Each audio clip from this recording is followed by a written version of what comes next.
Now try it again. Can you hear us now? Hi, this is Karen. I can hear you. We can hear you. Great, thank you. All right, that was item one. Item two is instructions on exiting the building in case of emergency and review of technology options. Jesse, you can proceed, ma'am. Thank you. So if there is an emergency in this building, you can go out the door to the right and down the stairs and get outside, or out the door to the left, all the way through the staff portion, to the back stairs and get downstairs. If you are online and would like to speak during when your interview time comes up, please turn your camera on, or at any other time, please turn your camera on or indicate you would like to chat in the comments, and I will have the chair call on you. Other than that, we are not monitoring the chat for content. Thank you, Jess. Item three, agenda review. Are there any additions, deletions, or changes in the order of items on the agenda today? None. Item four, comments and questions from the public not related to the agenda. Are there any online? It's not. Okay. Item five, which is conduct interviews for city appointed boards and committees. So we have this master list of people that we're going to interview in this order. If somebody's not here, we'll try to get back to them if they appear later. We'll just skip when we have to. We know some people might have conflicts, but they might be available later. And we'll just do the best we can to accommodate everybody. So, the first interview we have is for library board for Karen Marie Llanos. Karen, are you online? Yes, I am. Turn on my camera. There you go. Hold on 1 second. We're gonna change our monitor format here. Good enough. Yeah, there we go. Good afternoon, Karen. How are you? Good. It's evening here. I'm actually in Greece right now on vacation. Oh, boy. Wow. I know it's 10 p.m. So I asked if I could go early on because we have to meet a tour at 6 a.m. tomorrow, and it's 10 p.m. here. So Wow. You know what? I got lucky to go first. You got the decision. Anyone willing to do that on their vacation? Where are you? Wow. I'm in Athens now. Tomorrow we're taking a boat to another island though. Oh, to another island. Okay, great. Hopefully to many islands. Yes, ultimately here for a cooking school. It starts Sunday on the island of Ikaria, which is one of the blue zone regions where everyone lives to be 100 and they eat healthy, and hopefully I'm going to get healthier. And I love to cook, so I'm here with one of my best friends from college. Great, this sounds like fun. Thank you, Karen, for dialing into this. Thank you so much. It's important. Would you like to tell us about yourself? Sure. I'm not sure where to focus, but I'm retired. I have lived in Vermont 3 times. This is my 3rd time living in Vermont. I grew up in upstate New York, in the Glens Falls area, went to school in Worcester, Mass. I'm a mechanical engineer, got my master's at UVM, worked here at GE and lived here for a few years. Moved away with GE, my husband and I, and came back in, I guess it was 93, 94.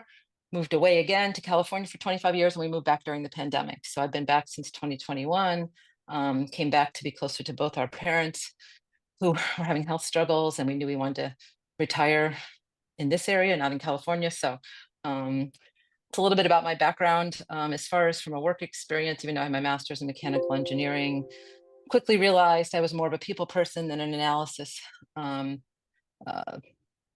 Only working on one thing all the time.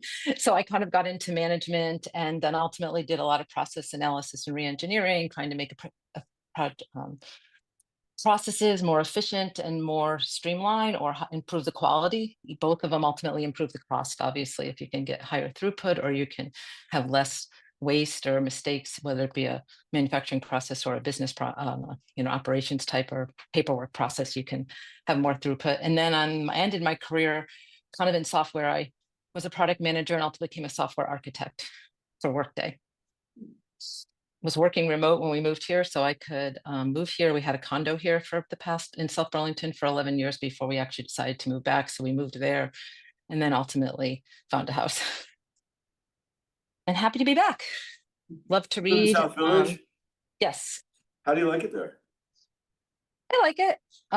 You know, it's not initially when we were moving back to Vermont, I thought, oh, we're going to buy a place with a lot of land because there's so much more land than in California. But I think our lot here is smaller than the one in California. But we love it. It's a great community, great friends. I like that it's an agro community. So you know, everything's organic. It's nice. Do we have that Um, list of questions? Are they, somebody have it? You got them? No. They were in the previous council agenda. Why do you want to serve on the Yeah, that's a board? good question. why do I want to serve on the board? That's it's like, why do you want the job, right? I think there's a multitude of reasons, but I think you know, I love books. I really think libraries are a part of. I kind of said that in my application that since we've been back, I've participated, you know, in activities such as the Shelburne Library, the Burlington Library, and the South Burlington Library, and we have a house on the lake in Alberg, so I've also been a little bit involved with the Alberg Library, and I guess I feel like there's more that the library can do to bring the community together, and more things that could serve us. And so I thought, you know what, if I'm thinking that every time I try to volunteer, it says we're not accepting volunteers, so I can't volunteer here. So maybe this is the way I can help. Um, uh, I have done, you know, I've taken when my granddaughter's been visiting, we've come to the, you know, this music time and the toddler story time. I've come to the cookbook club a few times because like I said, I love to cook. I just wish there was more. And I'm sure there's lots of reasons why that isn't the case, and it might be financial, maybe it's using some of my background and learning how to make things a little more efficient so you have room to do something else. I don't know. I don't have a set agenda. I just feel like it's such an important part of the community that when I saw that there was an opening, I was like, oh my gosh, this is just perfect timing. I was just talking about wanting to get involved, and then I read in the paper that there was a couple openings. I was like, I'm applying. So it kind of worked out well. Great.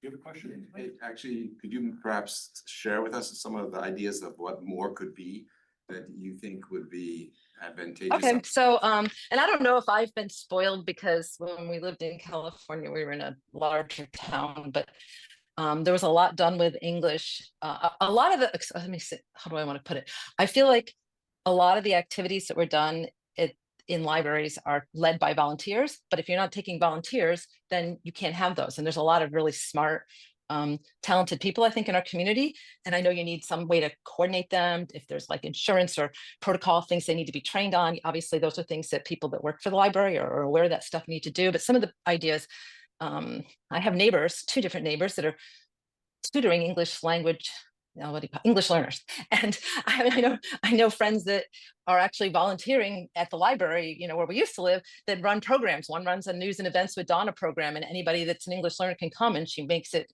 slow talking, relatively easy, brings props, but talks about nothing political, but talks about things, you know, that we might get rid of the penny. Did you see this article? Do you know why we might get rid of the penny? You know, like things that would be less controversial, but you know, they had some artwork, and she spent a whole at the library that was related to the Wizard of Oz. So she acted out the Wizard of Oz for these people, and they just came and they can interact, but in a non-threatening environment, knowing that everybody else there is an English learner. Another thing that I think I always enjoyed was the Friends of the Library. They got a lot of people to be Friends of the Library because they had a huge book sale every year, and you got to go the day before everybody else and get the best selection of the books if you were a friend of the library. Well, that was kind of a perpetual thing. You want to be early, so you need to pay your donation, but then you benefit. And then once you benefit, you're like, oh, now I'm in the library. Maybe I can volunteer for something else, because you see the benefit of being involved in the library. And I think once you get more people in the community whether it's to see the artwork that's hanging up, to go to a story time, to be in a book club, to do a puzzle, you know, competition or whatever it is you're in for, then you have a vested interest, and then maybe you'll volunteer, maybe you'll donate financially, maybe you'll do both. And I just think it's such a huge opportunity that maybe we could expand on, knowing that there's probably financial constraints or grants required or budgeting things that may, especially with the way the, you know, politics are now, who knows what funding we may lose. But just thinking that don't let that type of programming suffer if there's another way around it, and taking advantage of the talented people who I think could, you know, whether they want to read to, here's another one, but pause with, what's it called? Pause with reading or something, where you read to a dog, and that helped early readers learn to read, because dogs aren't going to correct you. So you could pick a book off the shelf and read it to a dog, You had to sign up the time you wanted to go, and it was a insanely popular program. I never would have thought of it, and I'm not really a dog person, but reading about it was just shocking, and knowing, a neighbor that their child just blossomed because they weren't afraid the dog was going to say anything when they were reading. So every week they went and read to the dog.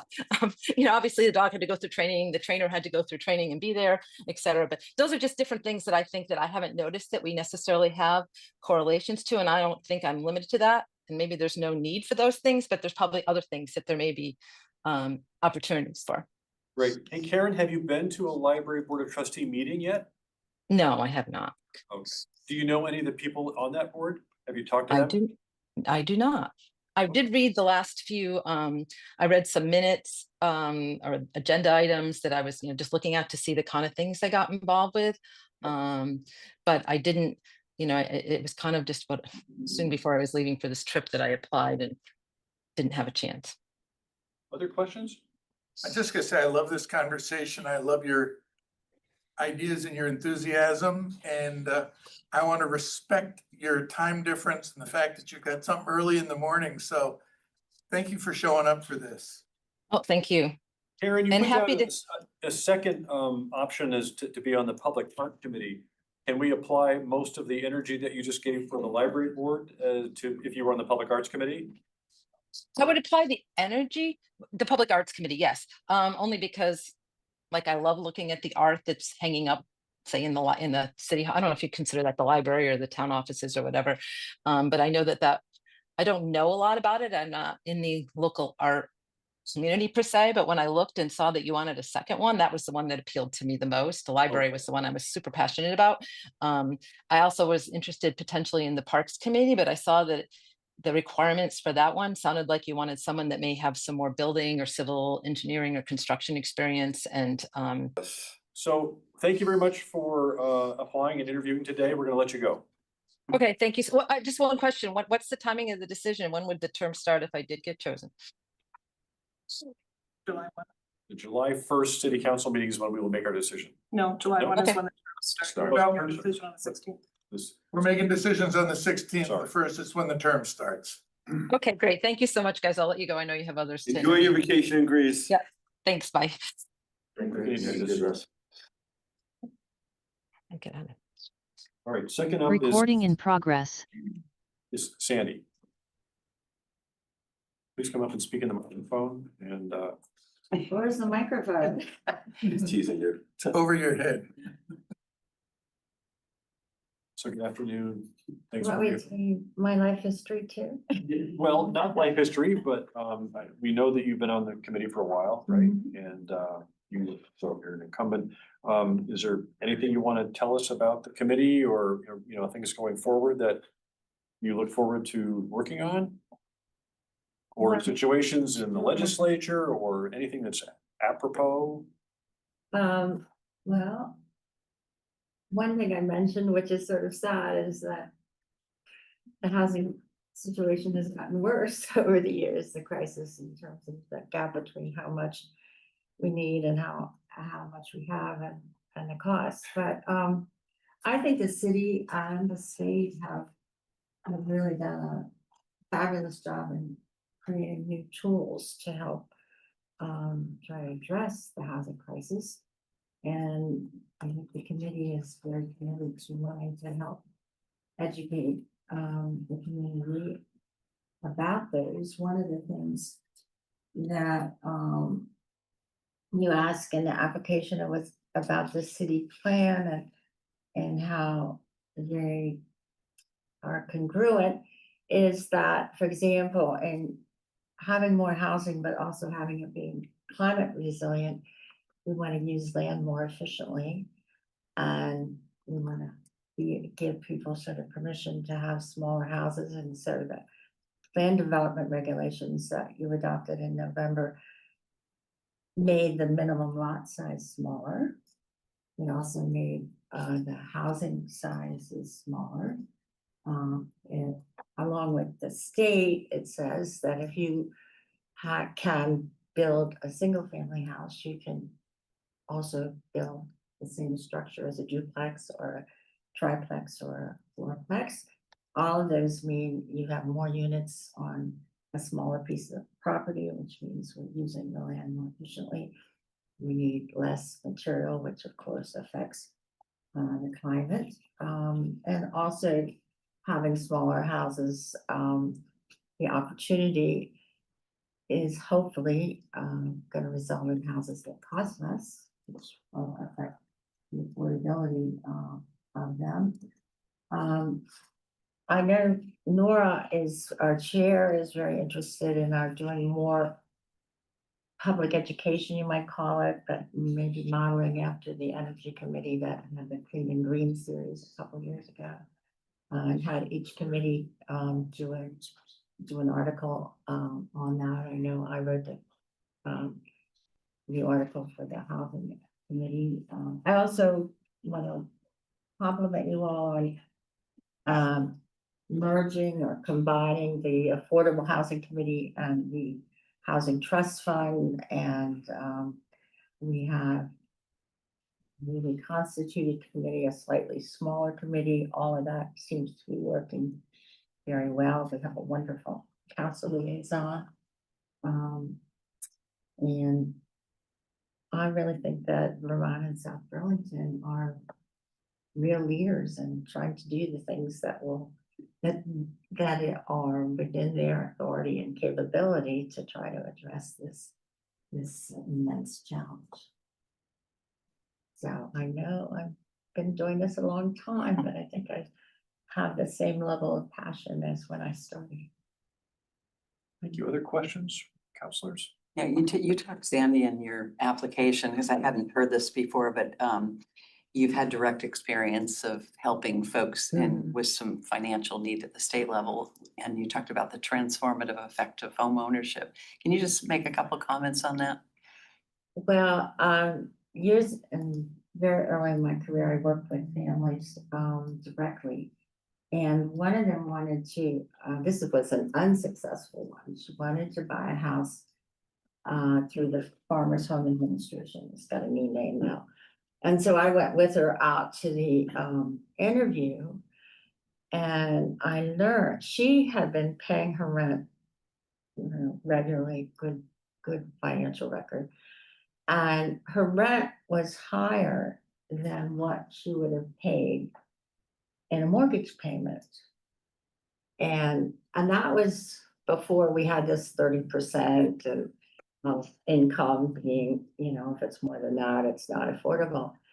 And she was, it wasn't a very long interview because she was rejected because her income wasn't high enough, even though she had a record of being able to pay that amount because of the rules. Essentially, the Farmers Home was using sort of the bankers rules or the industry rules that she shouldn't be paying more than 30 or 35% of her income for housing. So that was an education that it was, in spite of how well you had done in managing your money to pay the bills that you didn't have access to a home. And then I was through Farmers Home or HUD that a couple of families, and this is sort of sad too, the only reason they were able to build and buy was they had large families. And because of the large family size, they had a higher state benefit and a higher income. And it's just, they had a stake in this world. And something to pass on to their kids and a different role in the community. And they had the security of this was their housing payment. And as I recall, I think there was sort of a fund set aside to help with maybe the furnace meeting fixing or things like the CHT does now. They have a fund for, you can get loans. Often they're forgiven at the end to fix a roof or that kind of thing. So it really, if I grew up, my parents owned a home most of my life, and just not being as cognizant of the impact of home ownership. I think one of the things we have to do now, though, is we have to think about condos and not necessarily the traditional cottage with a white picket fence kind of thing. But I think the other thing is with our inclusionary rules,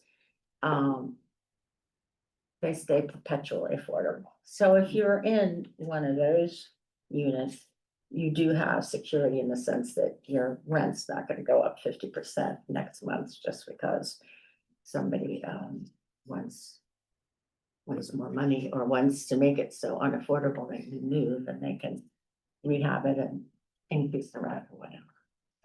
So I was just gonna follow up on that, and actually you mentioned it, because I think ownership is also really important. Do you think we're building the right kind of dense housing? Like, we're building a lot of rentals, not a lot of condos. Wondering your thoughts on that, and if you think we're not building enough condos, is there a role for the committee to help move that? One of the things I learned the other night, Councilors Barrett and Smith, is that we are growing, but we're growing in a young population group, which tends to be renters more than, because they actually want to have some mobility. And so I don't, the other thing is right now, we need housing, and if they're building rentals, I might prefer more condominiums for home ownership. I also not sure that, I think financing is easier to acquire for rentals than it is for home ownership. And so I guess I'm not gonna get into having issues with more rentals than home ownership, because we need housing, whether it's rental or home ownership. When I see somebody at the intersection who's homeless and needs money, it just reinforces to me every day, we need more housing. Any other questions? Thank you for your volunteerism on the committee before that. Do you have any questions for us? Because you know the process pretty much. Well, the prior applicant talked about when you'll make your decision and when it's effective, so that's all I think. Okay. Thank you for your service. You're welcome, thank you. Thanks, Sam. Next up is Stephen Znamirowski. Did I get that close? Yes. Very good. Impressive. There were no CZs in it, so thanks for coming to the, you're interested in it, bike and pedestrian committee. Sure. You want to tell us something about yourself? Sure. I've lived here in South Burlington 8 or 9 years after living in Richmond for 25 or so years. And after kind of getting settled in a bit, I figured it was time to see if I can contribute something to the committee, to the town, city. I'm a cyclist and pedestrian. I have some interest in both those areas, in terms of being able to make our way through the city in other ways besides our cars, perhaps, and being able to do so in a safe manner. Previously, I worked way back when I worked with the town of Williston, so I'm familiar somewhat on how town operations go. In my professional career, working for environmental consultant in UVM for many years. One of the hats I wore was a safety officer, so I kind of look at things from that angle as well, as are we able to ride our bikes safely or walk safely through the city? And I feel I think South Burlington has done a great job with the recreation pass compared to other areas in the state, and would love to see that continue on. I think there's a lot of opportunities to expand on that and get more people out more often on those paths, and whether it's pedestrians or cyclists. I typically use the rec pass to get from one area to another in town. I'm not going out, I cycle quite a bit, so I'm not going out to ride 40 miles on the recreation pass, but I live over in Rye Meadows, which is near Butler Farms, and I avoid 116, but I can get to Dorothy Street by taking the bike path that's in Butler Farms. I can go through the golf course. It's just wonderful. And if I want an easy day, go for a flat ride. I can get basically from my house all the way to Colchester on the bike path, making my way through. Crossing Route 7's really the tricky point, but beyond that, I'm 90% on a bike path, which is great.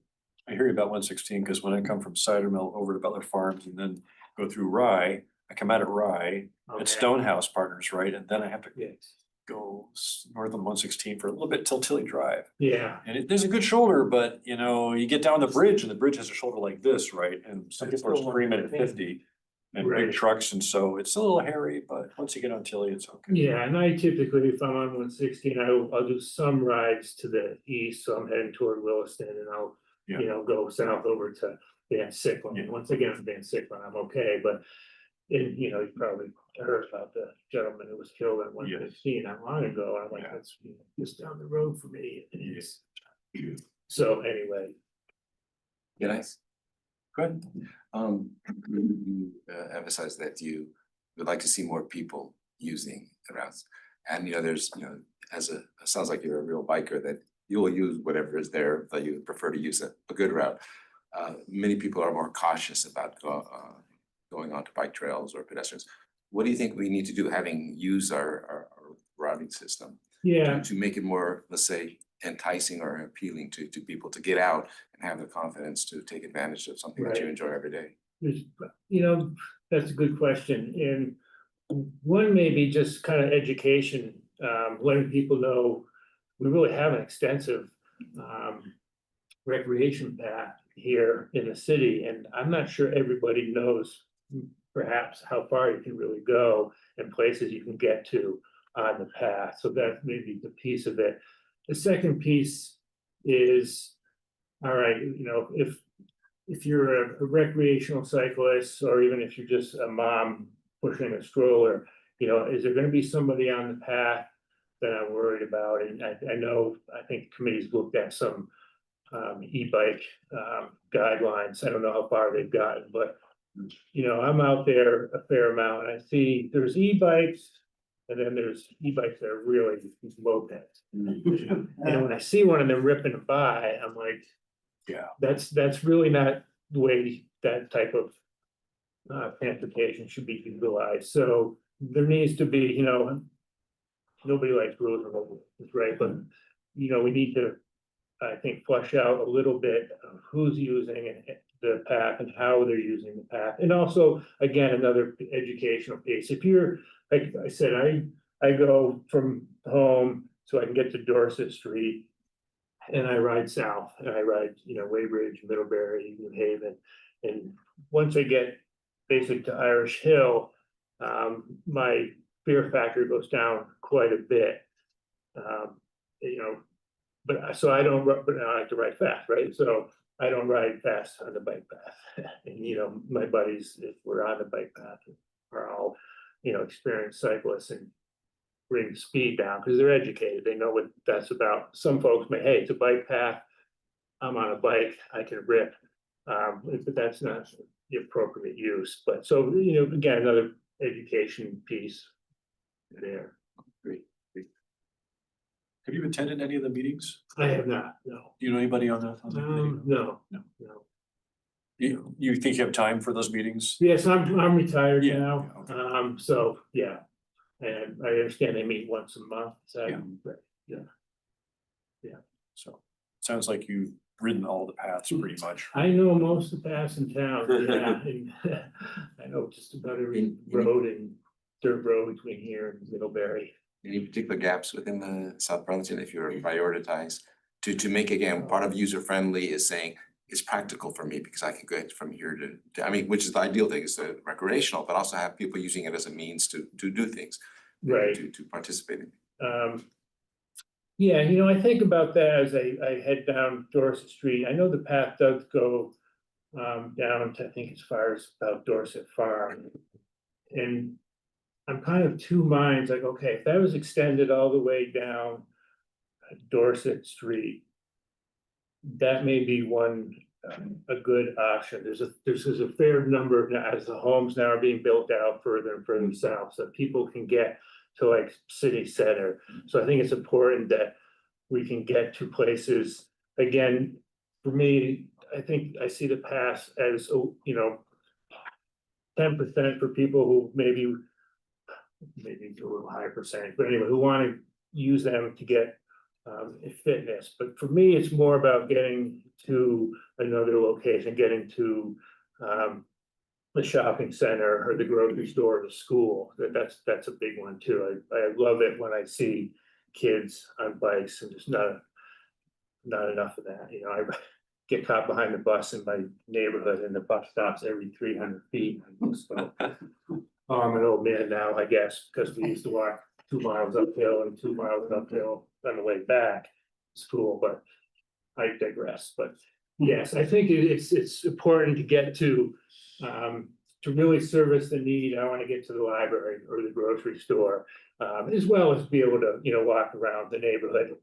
The other point what I was getting at is if we pull everybody or encourage everybody to ride on a recreation path, I don't think that's the answer either, because then if you're the one person riding down Dorset Street and there's a path and the guy in the big truck, and it's always the guy in the big truck, decides you should be on the bike path, and then he's gonna let you know that when you're on the road. So there's what I'm hoping, I'm not sure, is that part of this committee, if we could also do some proactive, I know there's other organizations looking at this, ways to let people know it's okay if there's a cyclist on Dorset Street or Spear Street. I know Local Motion did some studies on Spear Street not too long ago. You guys probably know more about it than I do. But it's important to keep those corridors open and safe as well.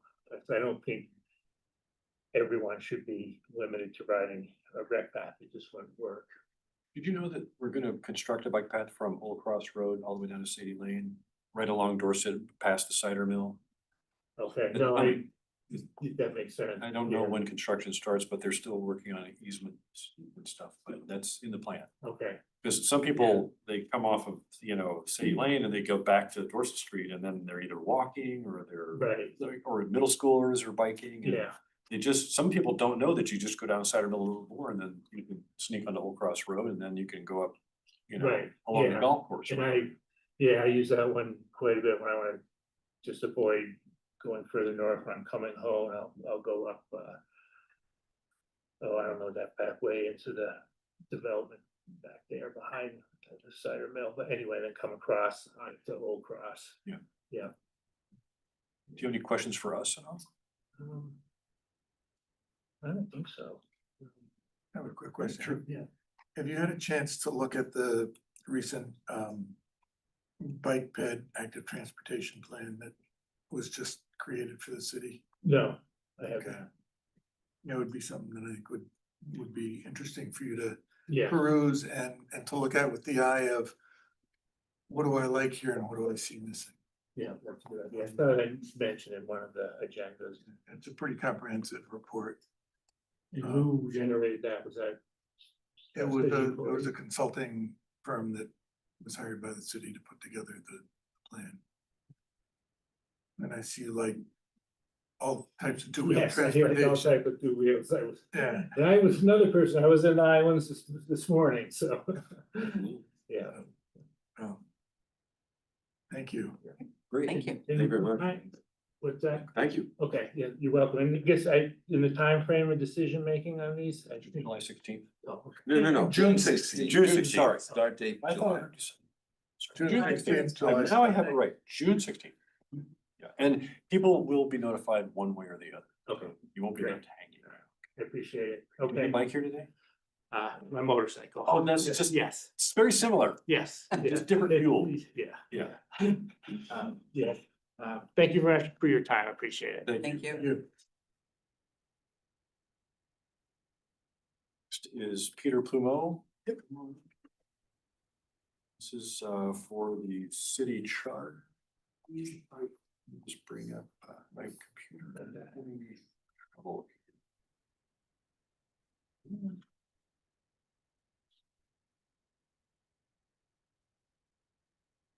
Good afternoon, thanks for coming. Sure.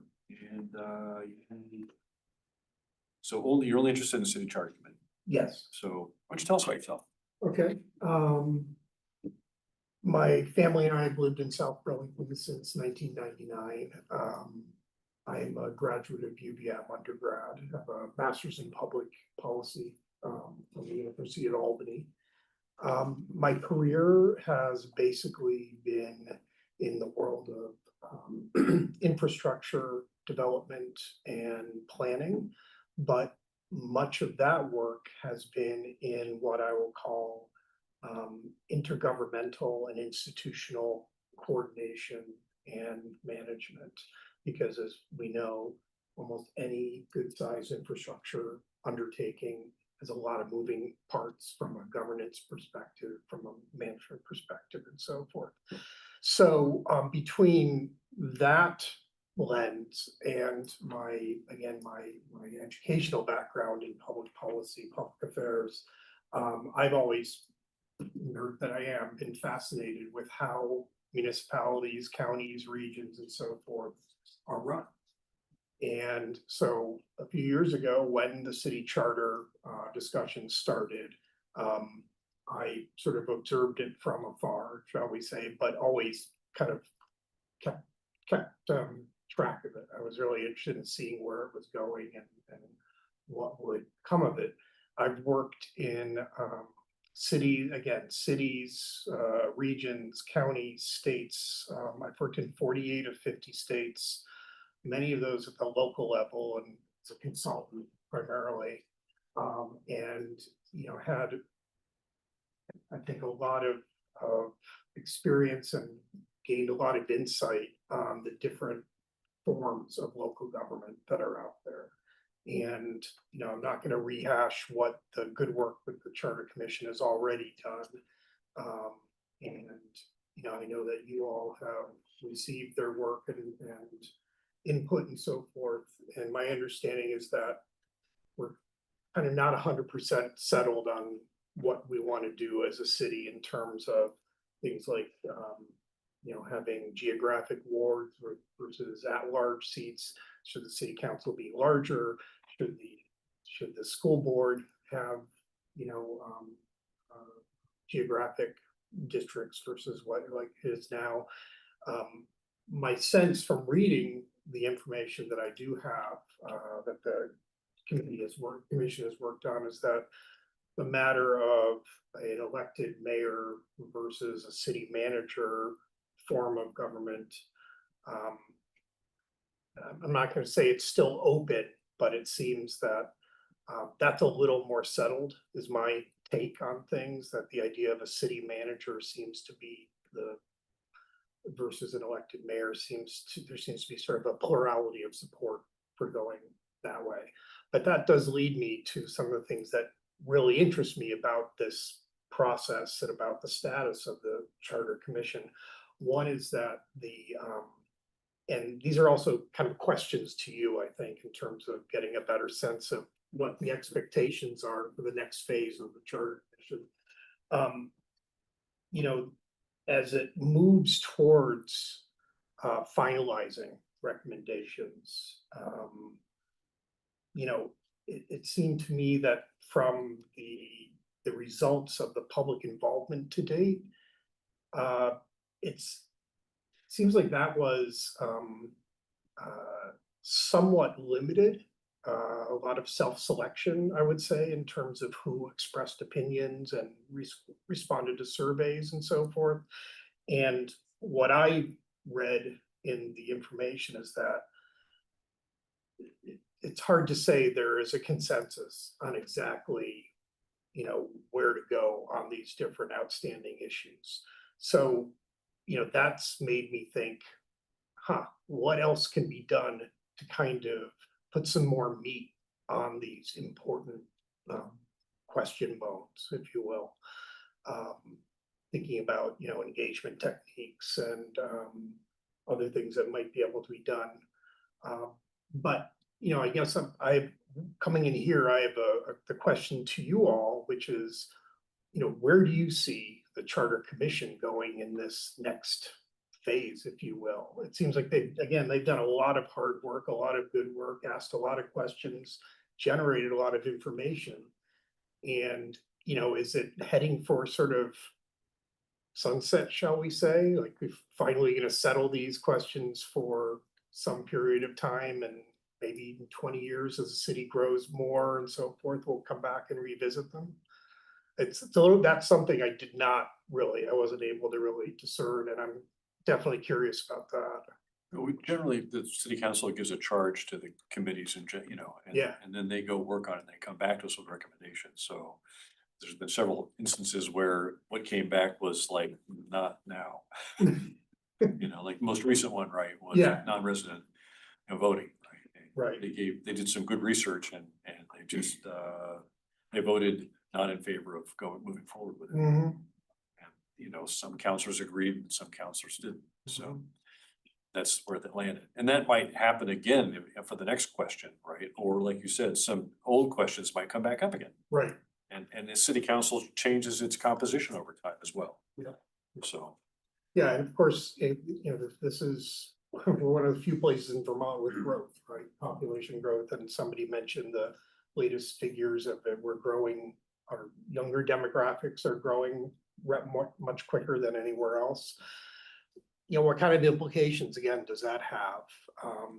And people like me who come from away from other states are used to perhaps other forms of municipal governance. Like the city I grew up in was a ward system, a geographic ward system, and that, that's to me was normal, right? And made a lot of sense just because that's what I was used to. So, in terms of the folks who move here, perhaps, I'm guessing most of our growth is not, what do you call it, internal, it's migration, I think, to a great extent. What kind of expectations do those folks have about, representation and so forth in the city government? So, again, it seems to me like there may be more opportunities for expanding and drilling down more on community input and on these issues. Right. There is a geographical bias among where current councilors live as opposed to a ward system, right? Sure. And there are only 5 of us, right? Which means we're not Burlington and we don't go till 2 o'clock in the morning, which is a blessing. And also we're at large, right? Which there's no political affiliation, which is also sometimes a benefit, right? So, have you attended any of their meetings? I have not. Again, just when the vacancy came up, Sure. I just said, I've been watching this for so long. I'd love to kind of, be able to contribute and have some sort of hand in this work. Do you know anybody on the committee at all? Or? I know of them. Okay. I don't think I'm, actually friends with anybody. Any other questions? Lori had his hand up I was just gonna ask, were you to be appointed to the Charter Committee, what do you hope to accomplish on the committee? Again, I want to feel, in my heart of hearts, that the recommendations the Charter Committee brings to you are derived from real, robust, thorough community input. And that if we believe there is some gap or the level or quality of input could be better, that we can work as a group with you all, whoever it needs to be, to address those gaps. There are, as we grow and as our population becomes more and more ethnically and diverse, there are many different issues that have to be considered, not just straightforward, like say language issues and so forth. but in many cultures, depending on where people are coming from or how they're raised, they have different levels of trust, for example, of public authorities and whether or not they want to show up to things, especially in our current environment, unfortunately. Yeah.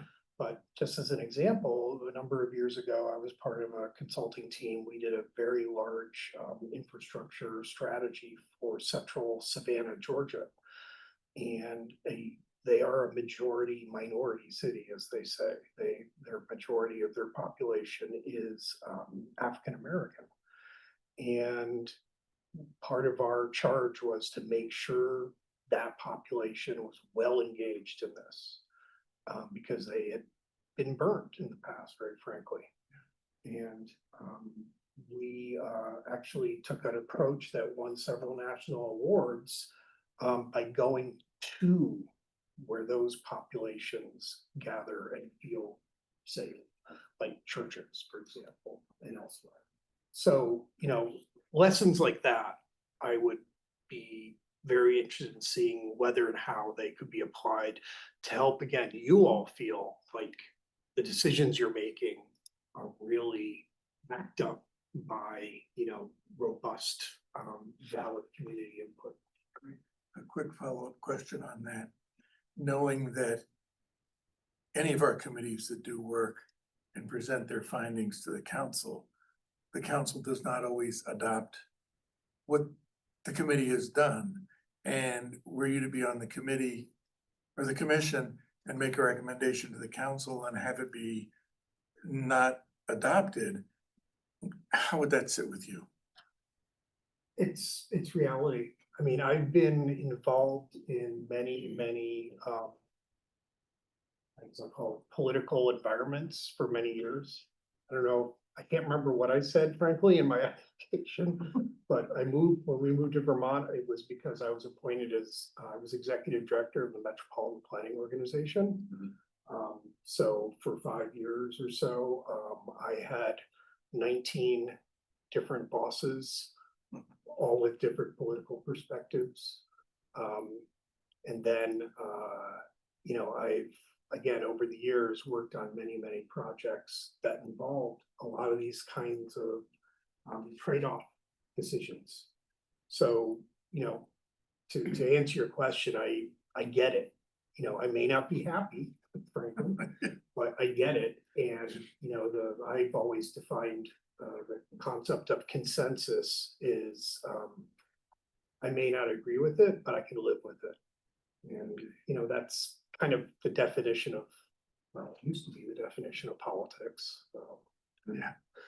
so Thank you. But what I hear you saying is that your main objective is to basically help what we as a city are always talking about, is to be data driven. Basically understand what our residents, whom we're so fortunate and honored to represent, need or aspire to or want, and to help that factor in as one of the points in our decision making.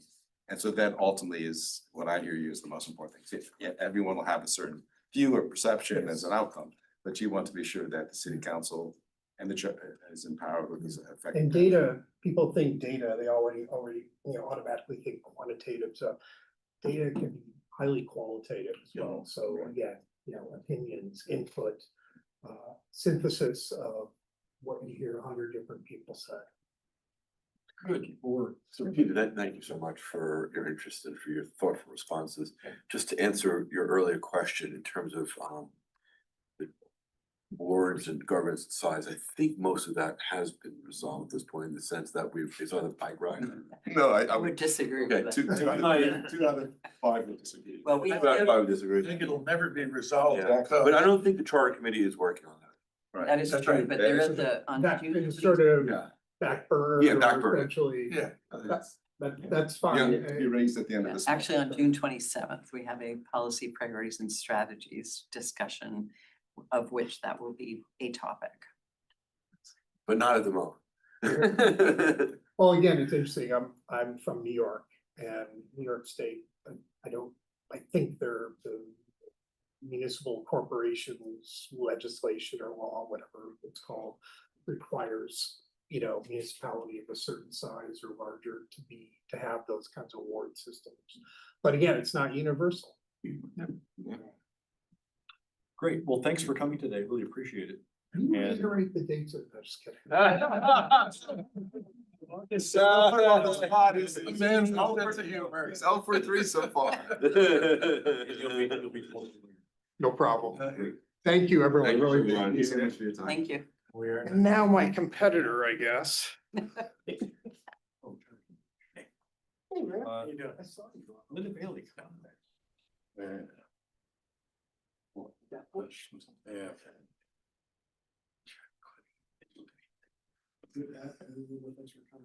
Good afternoon, thank you for having me. I think most of us know who you are. That's what I was gonna say, I don't think you need too much of an introduction on who I am. I think we all know that I want to serve our city, which is why I'm looking at the charter committee. And you also put down the library board as well, right? Yes, as a secondary. That's secondary, okay. Tell us why you want to be on the charter committee. The charter for our city is the bedrock that all of the government comes from here. And I think it needs to be a living document, one that is able to change, which our charter committee shows that there is a willingness for that here. I do not yet know, of course, what the charter committee's charge for the next session will be, but I like that they have one charge and they really dig in deep and look into a lot of the different aspects, like looking at the non-resident voting over the last year. They talked with people from the cities that have it, looked into the legal aspects of it. In the current political atmosphere, I think it's good that that's been set aside for the time being. It would not be benefiting our non-American citizens at this point. But just the whole fact that you give them this, they look at it, that their time is available to do a deep dive on whatever is the charge for the year is a very good thing. Have you attended their meetings? I have been to meetings in the past, also have caught up on all of the agendas and notes on the ones that I haven't been to. And you know people on the committee, right? I do. I know our city council member, I know staff members, I know Peter Taylor, former and present town clerks. How do you feel about wards?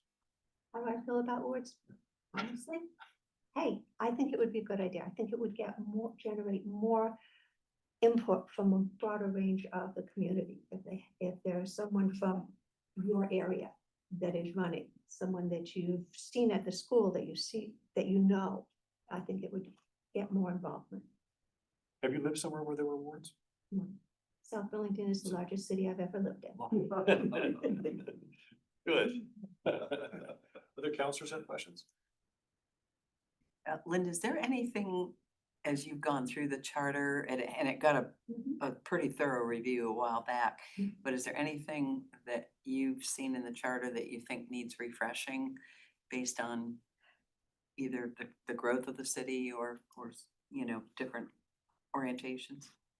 I have not thought of it in that way. I've thought of it more at looking at the things as they come up, as our world is changing around us and seeing the ways. I think, as Peter said, with the growing diversity and such in our city, that's going to lead to more things that we need to look at to make sure that all of our residents are feeling welcomed here and supported. Also has something that Peter brought up again, and as I know you've heard me say in other venues, I would love to see more involvement by the community at large. There's 100, maybe 200 people in the community that tend to be at all active in what's going on in the governance of the city. And I'd want to explore ways to pull in more people. Any other questions? You have any questions for us? Yeah, the date that I'll know. Chance to, don't sweat. No, you all know me. That would, being on the charter committee would become a very strong focus. Well, thank you for applying and coming today. Thank you. Oh, library board, do you want? Yeah, quickly. Quickly, when my children were small, for 3 years, I ran the Garner Memorial Library in Jeffersonville. Yep. And I took various, at that point, there were regional state libraries, and they offered courses on how to run a library, what libraries need, how to take care of your small town libraries. So I was just shy of being certified in that when another job opportunity came up. But yes, book reading has been, libraries have been a part of my life since I was this big. And do you use our library? I do, not as often as perhaps I would have in the past, but I am here with grandchildren and stuff. Lots of kids' books there, right? Yeah, the children's area in there is fantastic. Really nice. Okay, well, thank you very much for coming. Thank you, Thank you, everyone. Linda. Next up is Mark Bear, applying to be on the Development Review Board. Peter. Oh, let's see if you two know each other. DRB. Good afternoon, Mark. By the way, congratulations on your 20th anniversary celebration. Thank you. Yeah.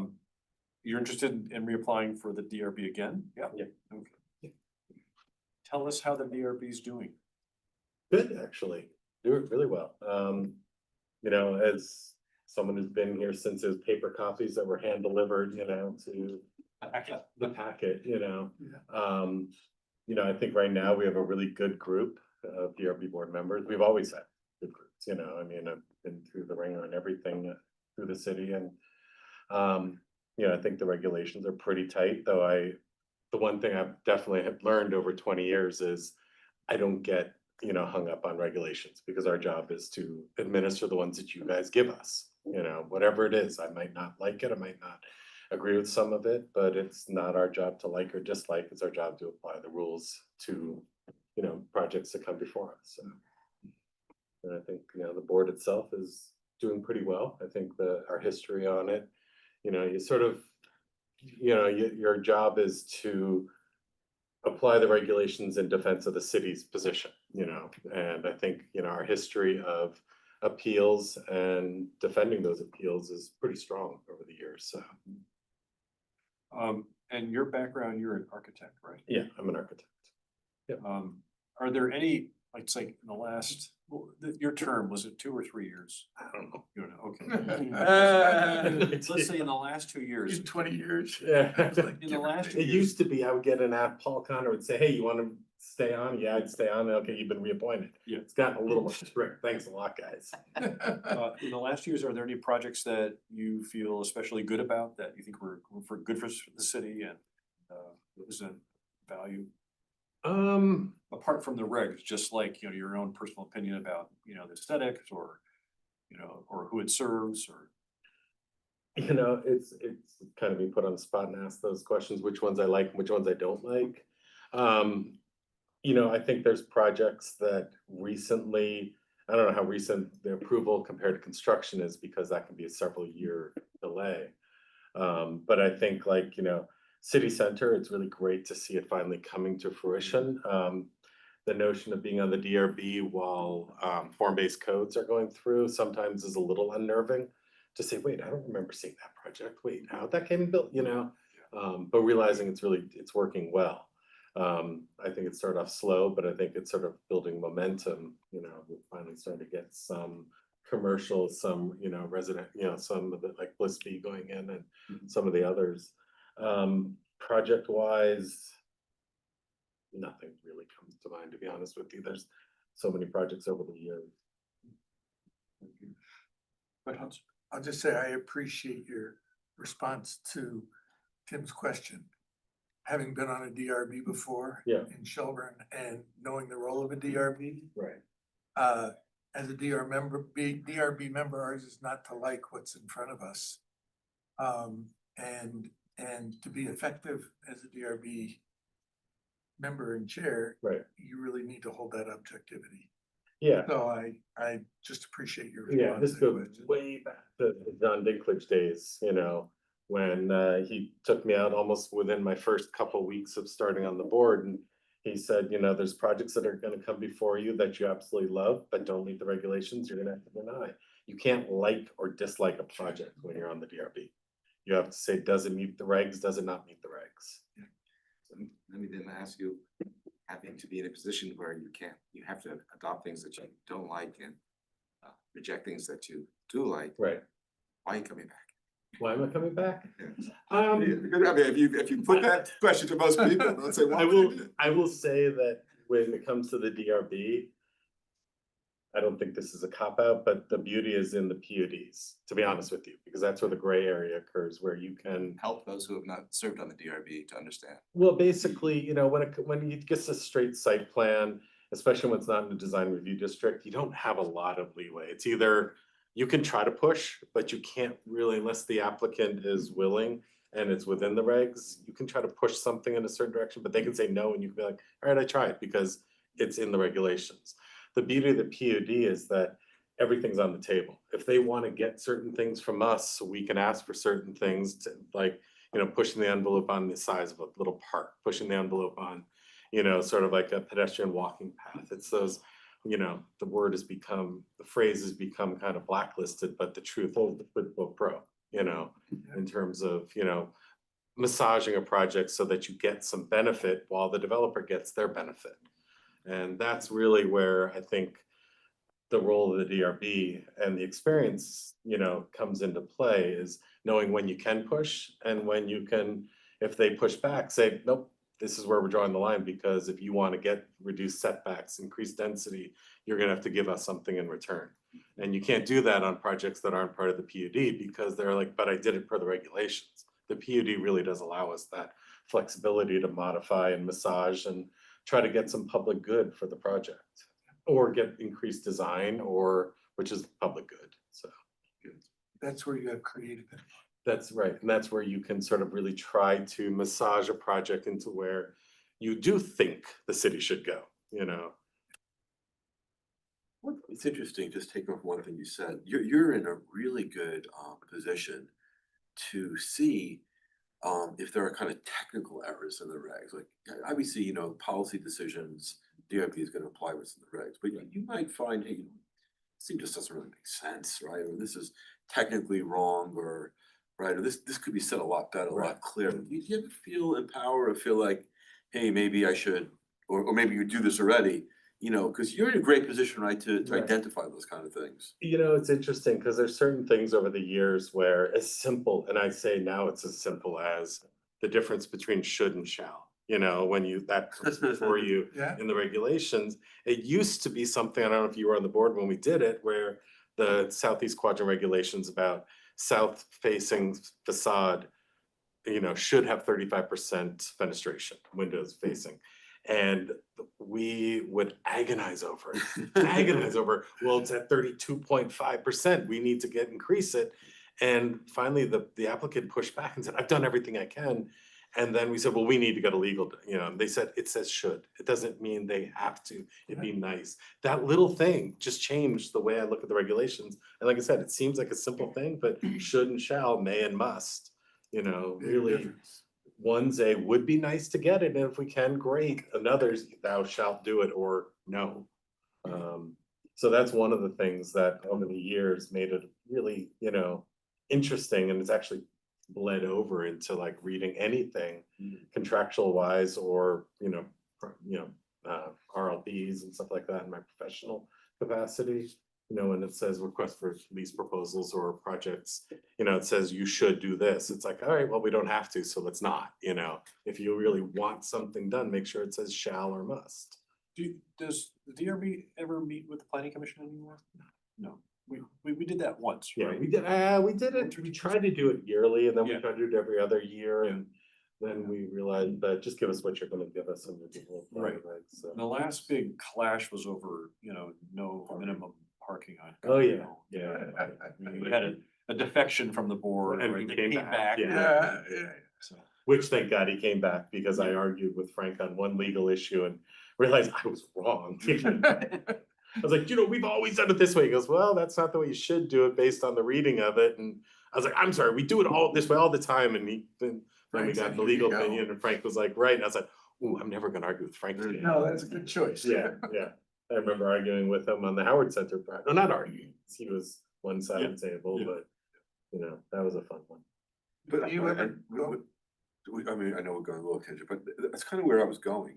It may make sense, right, for the DRB once a year it's to share really technical feedback, right? Look, we've been through these projects and you know, this little piece maybe can improve, right? You're not giving policy feedback, right? But technical feedback Right. would be, I think, like a good Sometimes thing. that filters back up through staff though, you know. 'cause That's staff what we is hope running- it does. Yeah. Okay, okay. Cause you know, we operate as quasi judicial and we like try not to influence things other than what we're given before us as regulations. So yes, offering feedback on, you know, there's a loophole or there's this or that, but that should be There's a conflict. staff passing it Right, along. right, because the conflict's gotta go back to Right. the planning commission. Right. Yeah. Like I used to complain for years about the whole notion of, we don't really have height regulations in this city. You know, in terms of, as long as you're not blocking a view corridor in a public right of way, you can go as high as you want technically. Because we'll pretty much have to approve a height waiver if it's not in the airport, you know, cone, blocking a public view and all that. And I used to be so irked me because I'm an architect, I operate within confines of what the regulations say, until I realized that's what the city wants, you know, and you either go up or you go out, you know, and I'm definitely not a proponent of sprawl, so. 14 stories is coming. Maybe I'm more. ready for 20. Or more, yeah. Yeah. All right, we're at 10 minutes. Any Okay. other questions for us or comments?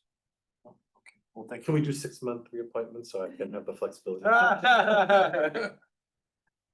Thanks for coming, Mark. Yeah, thank you Appreciate very it. much. And I didn't realize you were local. I figured you were remote, but I didn't realize, so. No, I just work over in Tech Park. So. Okay. Yeah. Oh, okay. Okay. And I did put down for Public Arts Committee, if you choose to Yes. appoint the 2 people that applied, Right. I actually would love to serve on that, so. Oh, But I don't want to do both at the same At time. the same time, okay. Yes, so, Got it. okay. All right. And Thank thank you you for very your service. Yeah, thank you. Okay. Thank you. See you later. Next up is Lydia Diamond. Lydia, come sit down. Welcome. Thanks for applying for the Housing Committee. Your application has 1 sentence on it. Was it supposed to have 2? No. It's saying that you made your point, right? I was shocked I had to apply. Everybody's got to apply. So tell us, why do you want to be on the Housing Committee? I've been a tenant the entire time that I've lived in South Burlington. And I'd like to represent tenants because there was an opportunity to have housing or affordable housing in South Burlington, but unfortunately, it didn't make it. And there are folks who would love to be homeowners in South Burlington, but they need to have affordability. And affordability for them and their families, not according to what the state says is affordable or what the city says is affordable. So here I am. So, as Andrew has talked about before, there's a shortage of new construction for condos, right?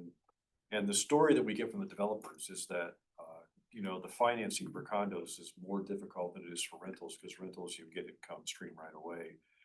Depending upon how quickly you rent or how, then with condos, how quickly you can sell those condos, right? That's one of the constraints. The other constraint is it's so expensive to build that the only people that are building affordable housing, right, tend to be the nonprofits like, you know, Champlain Housing Trust, or Cathedral Square, right? And what types of things do you think you could advocate for on the housing committee in that respect? What voice could you lend to that? Well, I like that you brought up condos because condos are expensive. Whereas some folks would love to own a condo. You know, a lot of people do it for the Airbnb portion of, but part of my learning curve through housing is to find out what is the real issue. I mean, developers coming through South Burlington just now, they building all this new stuff on Kennedy Drive, but who's it for? Is it for people like me? I'd like to know the details. So. Those 2 big buildings on Kennedy Yes. Drive, that's Summit Properties, right? That's, I think they're 100% affordable, each building? Is it Summit Properties? 70%?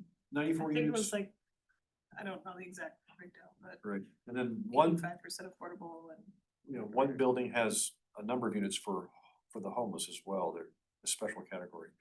But the other side of the hill, right, is all market rate, single family homes. Right, they're all electric and solar panels, and that's gonna be expensive. This is true. Yeah.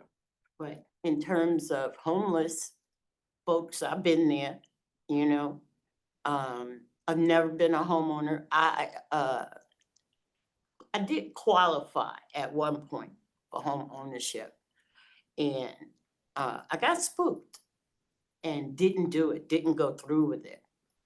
And so I have learned some of the details about housing, home ownership, condos, single family homes, but I don't feel like I have enough of the details to make a good decision on it.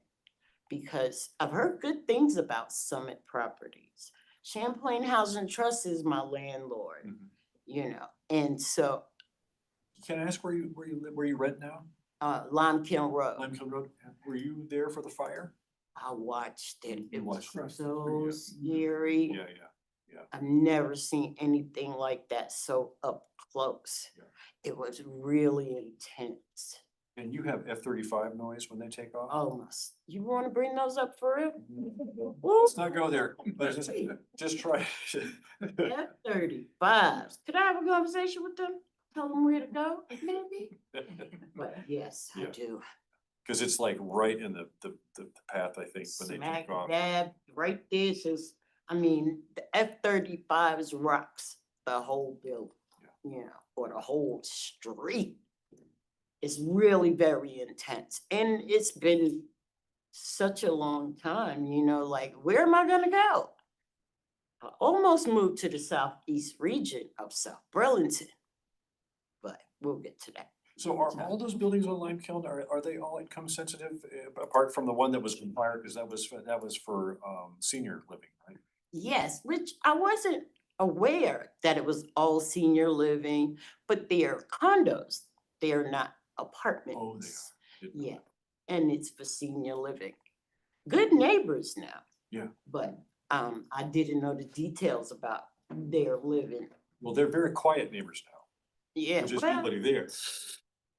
it's disheartening that so many people are displaced right now, you know, so. But Lime Kiln, where I live, is Champlain Housing Trust. So we have a lot of turnover though, you know, in the apartments. And it's like we've had a lot of violence, a lot of drug abuse. It's been bananas the past couple of years. So. That's an issue. Lydia, have there been any conversations since the fire across the street among you and your neighbors about safety issues? Living in the Limekiln apartments there? No, I don't know what started the fire across the street. And since those folks have been displaced, we've tried to come together, you know, and donate to help with small things, clothes, toiletries. But safety has not been a topic, you know, and you know, like one-on-one, it might come up, but as a group, which we do need, but we don't have like a community center, but the folks across the street do. And so we've been trying to work that out. Is that because your building is older and that there wasn't a regulation where there had to be some sort of a community room? You don't have a community room, or you don't have a community, what do you mean by the community center? Well, the building that had the fire, they Yeah. have a community center. Oh, where okay, the tenants can come together. right. But where I live, we don't. Yeah, And so it's hard to get folks into the parking lot Saturday morning to have a conversation. yeah, So, interesting. yeah. But we do the best we can. Like, I have a neighbor moving out now. She just can't afford to keep paying the rent. Even that's too much, that's, yeah. It goes up every year. I got a question for you, Lydia, and I know that you've done a lot of community organization and I applaud you for that. Question I have for you is how do you work in groups and what role do you see playing if you were on the housing committee in terms of working within that group and the role you might play on that committee? Well, I'd like to learn. I'd like to learn about what the conversation is surrounding housing. What are the details? You know, how do I help my neighbor? You know, how do I help a new American? Or how do I better help them? I have neighbors who are new Americans who didn't know how to use the washer and dryer, you know, and so I helped, you know, I showed them how. And that's one example, but the overall, like being interviewed, I'm like, oh my goodness. You know, but I'm a people person, I always have been, so I want to learn what I need to do to be better as a tenant, as a community organizer, you know, what can I bring to the table for housing? You know, because it's a heavy thing. You know, so many people struggle, you know, and they don't know who to turn to or who to talk to or what organization they should contact for this and contact for that. So I want to learn about, which I haven't been into a housing committee before. So that's my interest. Can I extrapolate from that and your own personal experience? You said when you almost dived into the housing market, is that you see a role for the housing committee to be educating people on how the process is, what resources may exist, how they can access, so that it's part of it. The challenges, as we all know, lack of housing, lack of affordability, but you seem to have also raised the issue that there's a lack of understanding for people who are doing this maybe for the first time, whether because they're first Americans or have not had a family history that has allowed them to learn how this works. So this is a piece that is being missed by the housing committee. As well as it being the first time, because fear is what kept me from making that final step. I did everything I needed to do. I got approved, I'm looking at, but the fear of failing, the fear of failing my children, you know, is why I didn't take that final step. I could have lived in a condo on North Avenue, you know, but I didn't want to fail. And I felt safer just staying in my apartment. And then I moved to South Burlington. Have you attended any of their meetings yet? I'm sorry? Have you attended any of those housing committee meetings yet? No, I have not. You know anybody on the committee personally? No, and that's a good thing, Yeah. maybe. So you see it as like a two-way street where you're gonna be learning a bunch of stuff about housing and developers, and at the same time, you're gonna bring your perspective being a tenant, right? And that's kind of unique because I don't think there are any tenants on that committee right now, so. And representation is essential in everything. Yep. I mean, a lot of new Americans that I deal with, they want to know every little detail, you know? And even if it's their first time, I love to say, don't be afraid.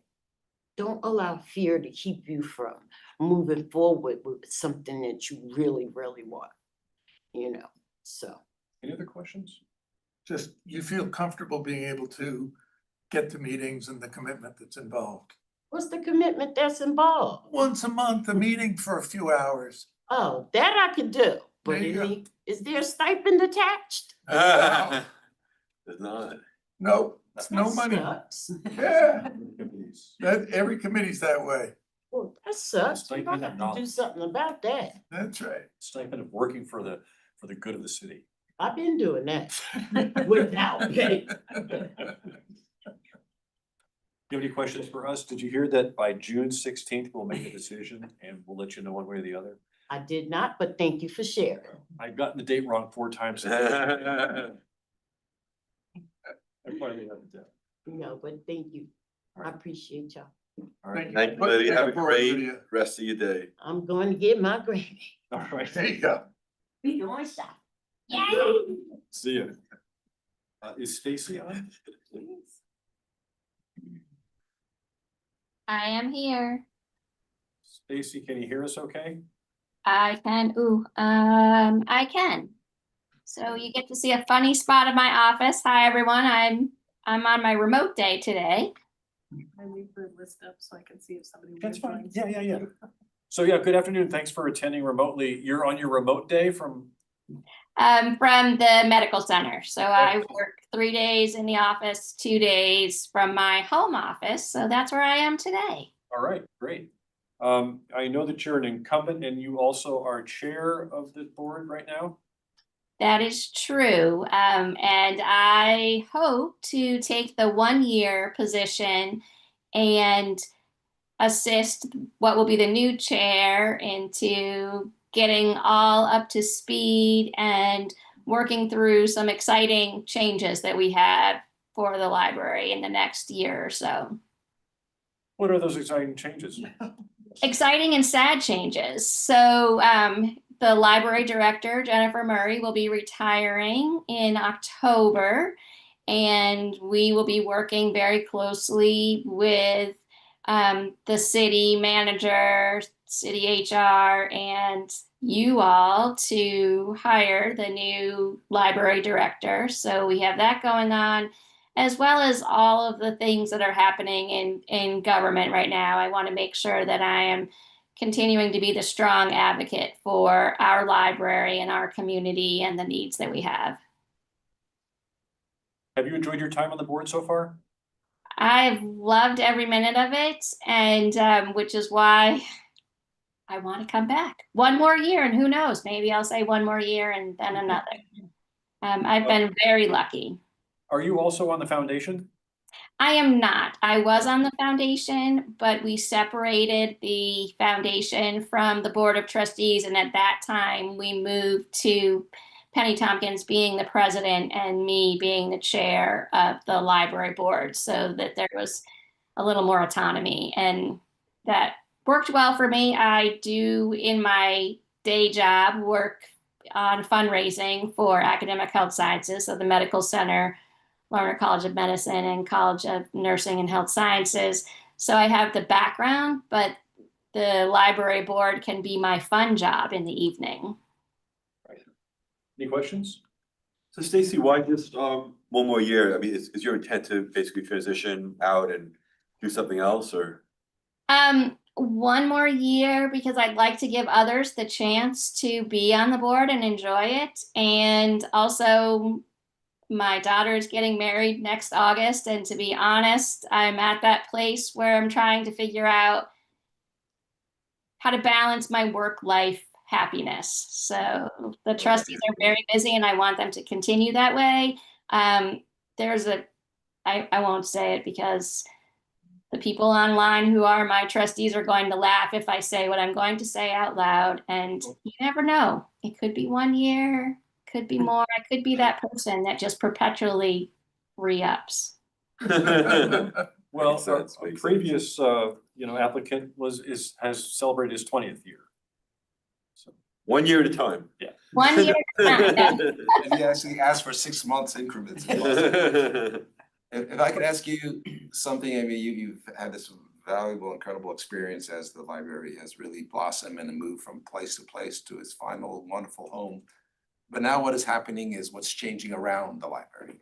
It's city center coming into life, being populated with a slightly different profile than the rest of the community.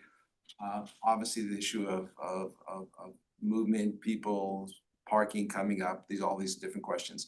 What do you see as some of the challenges and going out a year and beyond as the city center comes to life?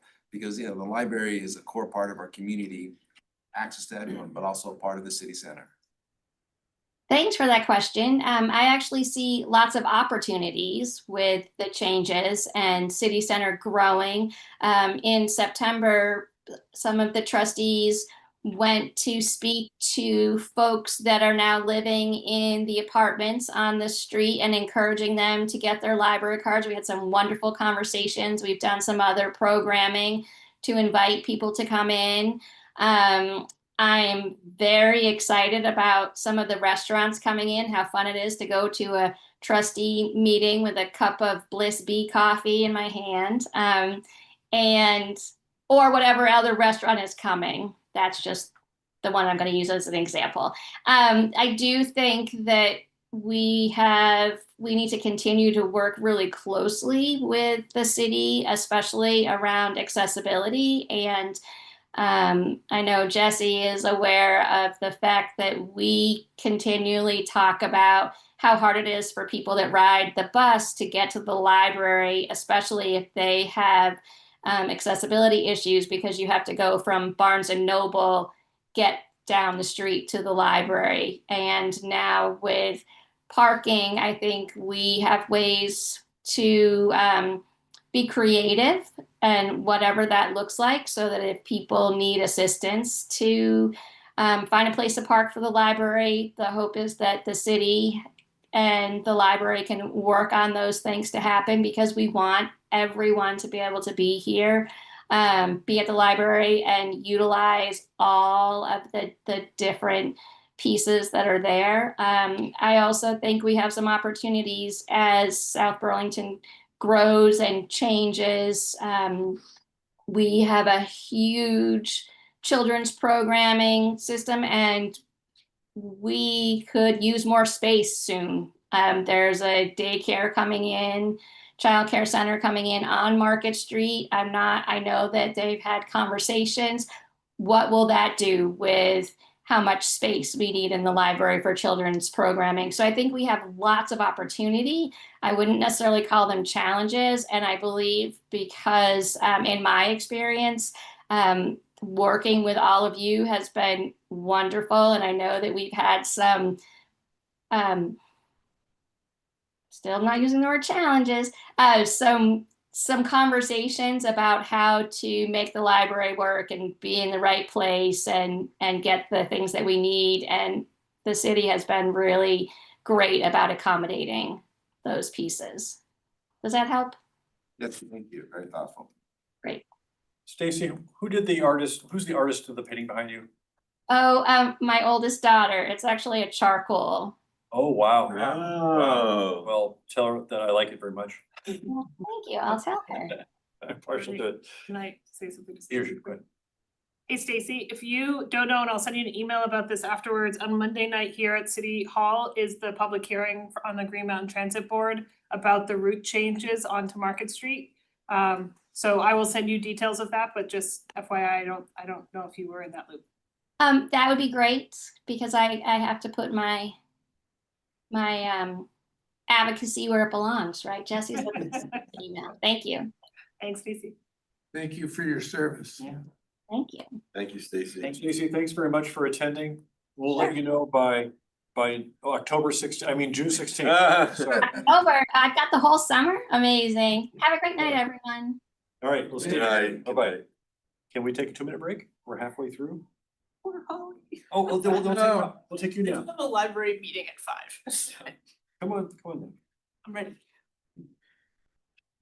Good afternoon, Good afternoon, Tim. and how are you today? I am well, how are you? Pretty good. My computer's working faster. You're interested in being in the library board of trustees? We have several, 3 in a row here, 4 in a row. So, can you tell us about yourself? I am currently a trustee on the library board. You're an incumbent. Okay. Do you still want to hear my life story? Just a little bit if you want. It's up to you. Okay, I've lived in South Burlington for 9 years. I have lived all over the world. I'm a senior lecturer in the English department at UVM. I'm the incoming director of the Center for Research on Vermont. And I have been on trustees for 1 term. I'm the chair of the communications committee. I'm also a board member of the foundation, where I'm the chair of the nomination, nominations and volunteer recruitment, and also on the PR and marketing committee, which meets at 5. So your term is up and it was a 2-year or? I have a 3-year term Three. with the trustees, and I also 3-year term with foundation, so they're both ending. Okay, month. so you've had a 3-year Yes, alternate, okay. Yes. And how has that gone? I think it's gone pretty well. I feel like I wrapped up at just the right time. Like, here's this beautiful new library. What are we Right, yeah. Relatively speaking, things have gone pretty smoothly. I know there's been a lot of staffing challenges. I'll use challenges, since it's fun. Staffing challenges for the library. But in general, the committees that I've been a part of, I've been about getting the word out about how wonderful the library is and what could be more fun than that. And I think we're potentially heading into a more challenging period. Again, perhaps a fun challenge and opportunity, as our diplomatic leader would say. Choosing a new library director, dealing with whatever things may happen on a federal level that affect libraries directly through funding cuts, and then also affect sort of the national mood that filters down to the local mood. I put in my application, I am queer, I'm trans, I have a child with disabilities. And so it is a time that I really appreciate our library and willingness to put some money where its mouth is and be a place for everybody.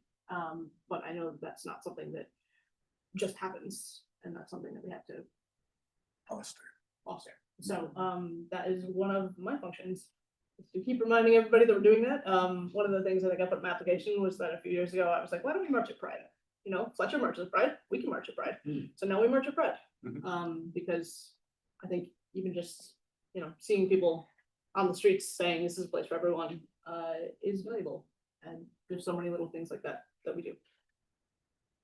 And in the 3 years, what's the one thing that sticks out as a major success that you've worked on? Well, Stacy definitely has given me, because I organized the library card sign up outreach that we did to the Market Street properties. And so we went to 4 different buildings that were the new builds, and partnered with the rec departments and sat in the lobby for hours and gave out candy, and we got Al's to donate some coupons. So if you came to 30% off each hamburger? you got Oh, nice.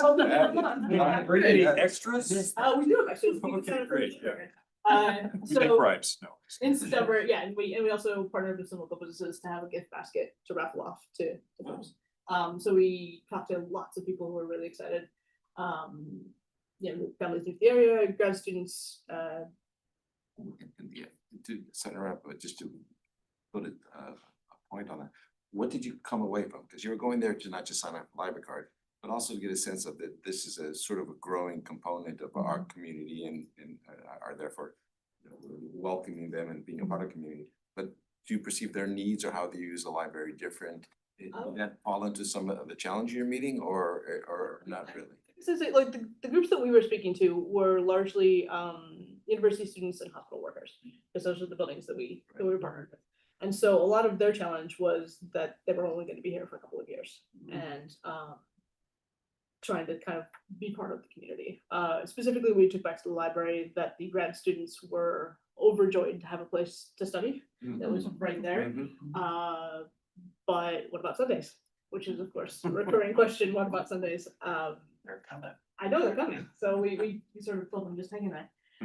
But I think one of the things that we also talked about when I met with Sue, who's the circulation specialist, she said, you know, I want to go to other parts of the city. Let's go find the places that are going to be perhaps impacted by new bus routes. How can we help those people be connected? Because it's great to welcome our immediate neighbors in the city center, but there are people further afield who maybe aren't having as easy of access, and how can we connect them? So in your application, you talked about climate change education. Has the communications committee been doing that? If not, do you see opportunities for doing that? So I personally teach a class on climate fiction. And so I've done a workshop at the library about climate fiction, but the committee, I think, has not been particularly engaged with that. I know it's on our strategic plan, the library strategic plan. trying to think if there's anything, we sort of have a communications calendar that we're building out, so we did like some Earth Day stuff, Yeah, but we haven't done anything particularly. I've been talking for a long time and I could probably put more energy into this personally, but would love to team up to do a film series. Yes. Sponsored by the library. We have this wonderful auditorium. They're terrific films. Yeah. How's that sound? That sounds great. Let's talk. I mean, I think we already did Wall-E, but we didn't market it Yeah. appropriately as a Yeah. department. Yeah. And we did the quietest year. Yeah, that was Last really year. nice. I was talking to Mira about doing Yeah. a series. Holly, you might have been here when another candidate was talking about, the policy on volunteers, because there's a lot of resident knowledge in this community. Can you share a little bit about? Yeah, what that- so actually, that was a really interesting interview to me, because as the chair of the communications committee, it told me that we are not communicating very well, because she named 3 programs that would be great for a library to have, and we have all 3 of those programs. And I thought, wow, we really haven't talked enough about the dog. We can come and make a dog. We have the dog. I recruit people to be volunteers for the foundation, and I'm always looking for volunteers. So I don't know what the library policies are. I'm not on the governance committee, so I don't know what the library policies are, but the Friends is always looking for volunteers, Foundation's always looking for volunteers. I don't know exactly how to connect. I'll probably follow up with Karen. Is it possible to read to cats though? That's what I want. Do you have any cats? Can I come read your? I don't think we have any cats yet. Just dogs only sounds There's quiet. only one dog that comes in, and she's here on, I think it's Thursdays, so you might have just missed her. Darn it. Is she a good listener? She's a good listener. She's not, so I do a lot of photo taking I run the social media for the foundation. And this is not a very photogenic dog. Oh. Like, she's so lovely, That's- but every picture I take, she Yeah. just looks a little deranged and not Yeah. like better pictures. So, what do we got? Next efforts I must have a child dog this dog. Or AI. it's like, just change Oh, the dog. yeah. Yeah, I like Clifford and just be like, I don't know, yeah. Or you can do one of those things that changes its face. Or Marmaduke. How many people are on the library board? There's a lot. What do we got, like 10? 10 or 11. I don't know. I'm not actually sure. It's changed over the time. I've been That's a there. good number. There's a lot of. Any other questions? No. All right, Thank you. June 16th. Thanks for your service. You heard it correctly. Okay. Thank you. Thanks for coming. Sorry to make you wait. That's all right, I'm going to my next library meeting. Thank you. 3-minute break? Yes. Okay. Go for it. They have Are there only one? Yeah. 1, 2, is everybody? 3, 4, 5, 6, 10, 11. Oh, so Jennifer constitutes. Oh, no, 10. She 10, does okay. not. 10. Bessie, Yeah, I'm still here and I know you're on break. We have 11, we should have 11 trustees, so an odd number, which is why there'll be the people that are reading up plus 3 additional folks. okay, sorry about that. I was counting pictures on the website. It's okay, because I also put Jennifer and Sue from the Friends as ex officio. That's why their pictures are. Okay, sorry about that. No, don't be sorry.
I can hear you now.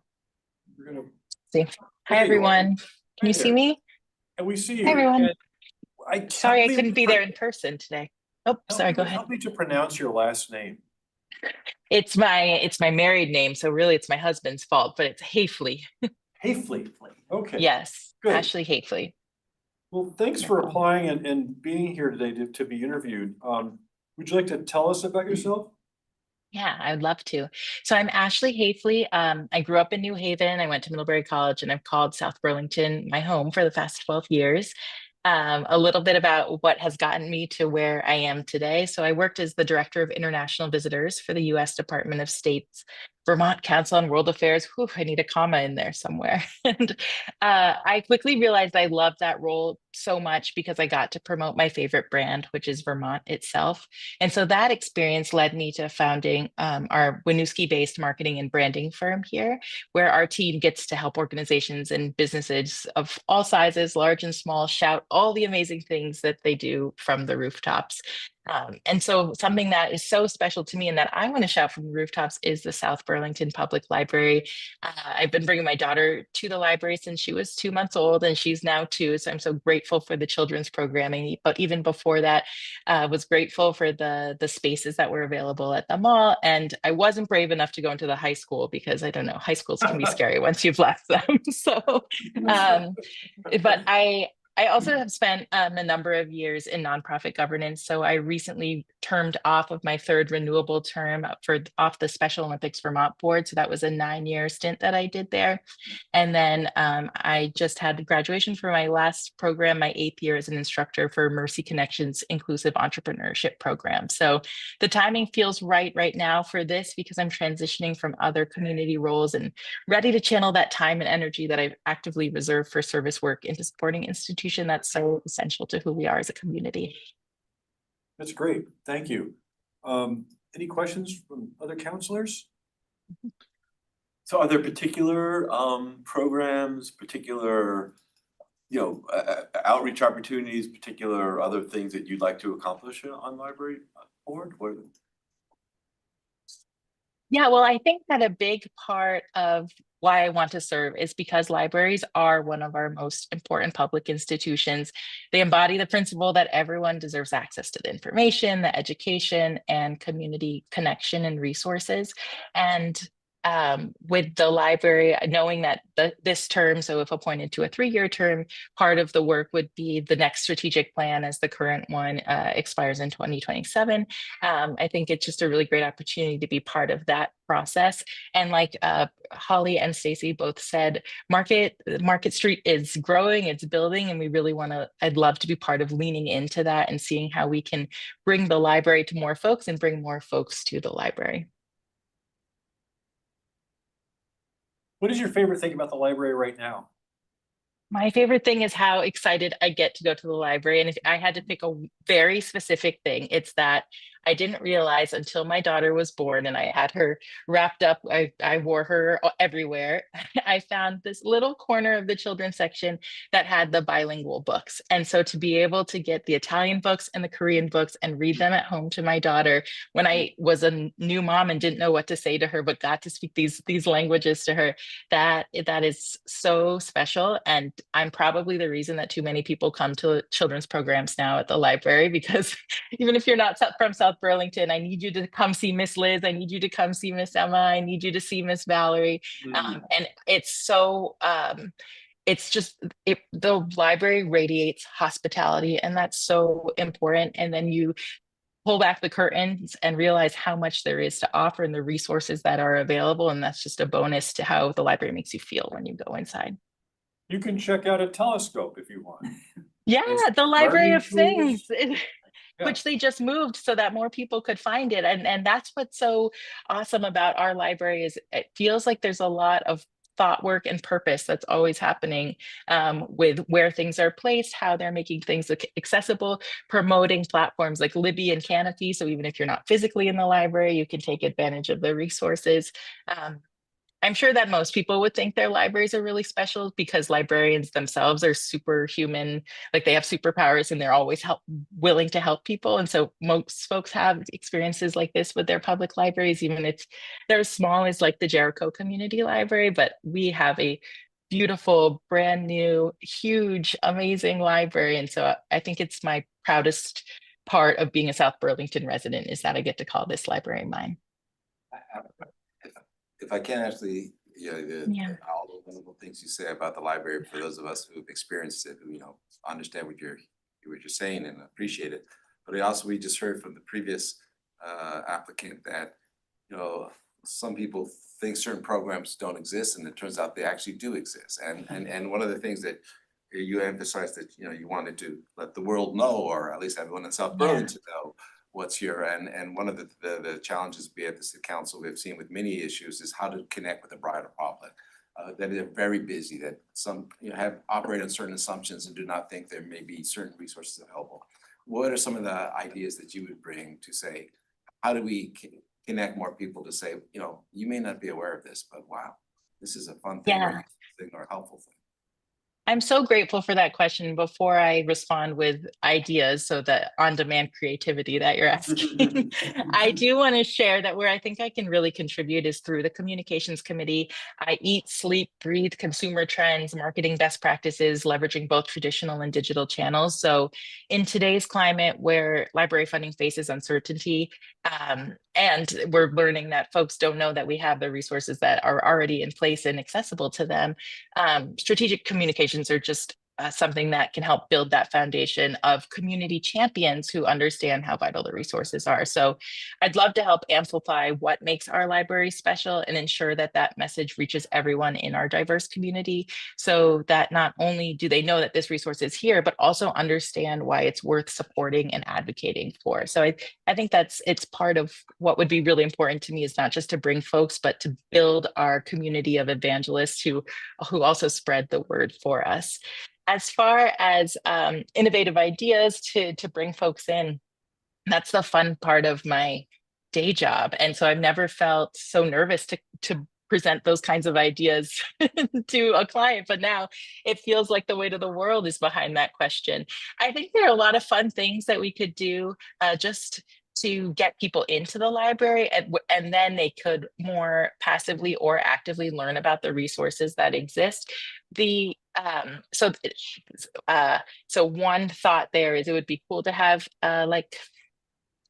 things like Fix It Saturdays, where people bring broken things in, and community members who are just really good at fixing things help. And they have these in other communities, these little Fix It markets, or having once Market Street builds up a bit more, having outdoor story times that happen. So there's visibility, actually like literal visibility that's happening outside the library to bring people in.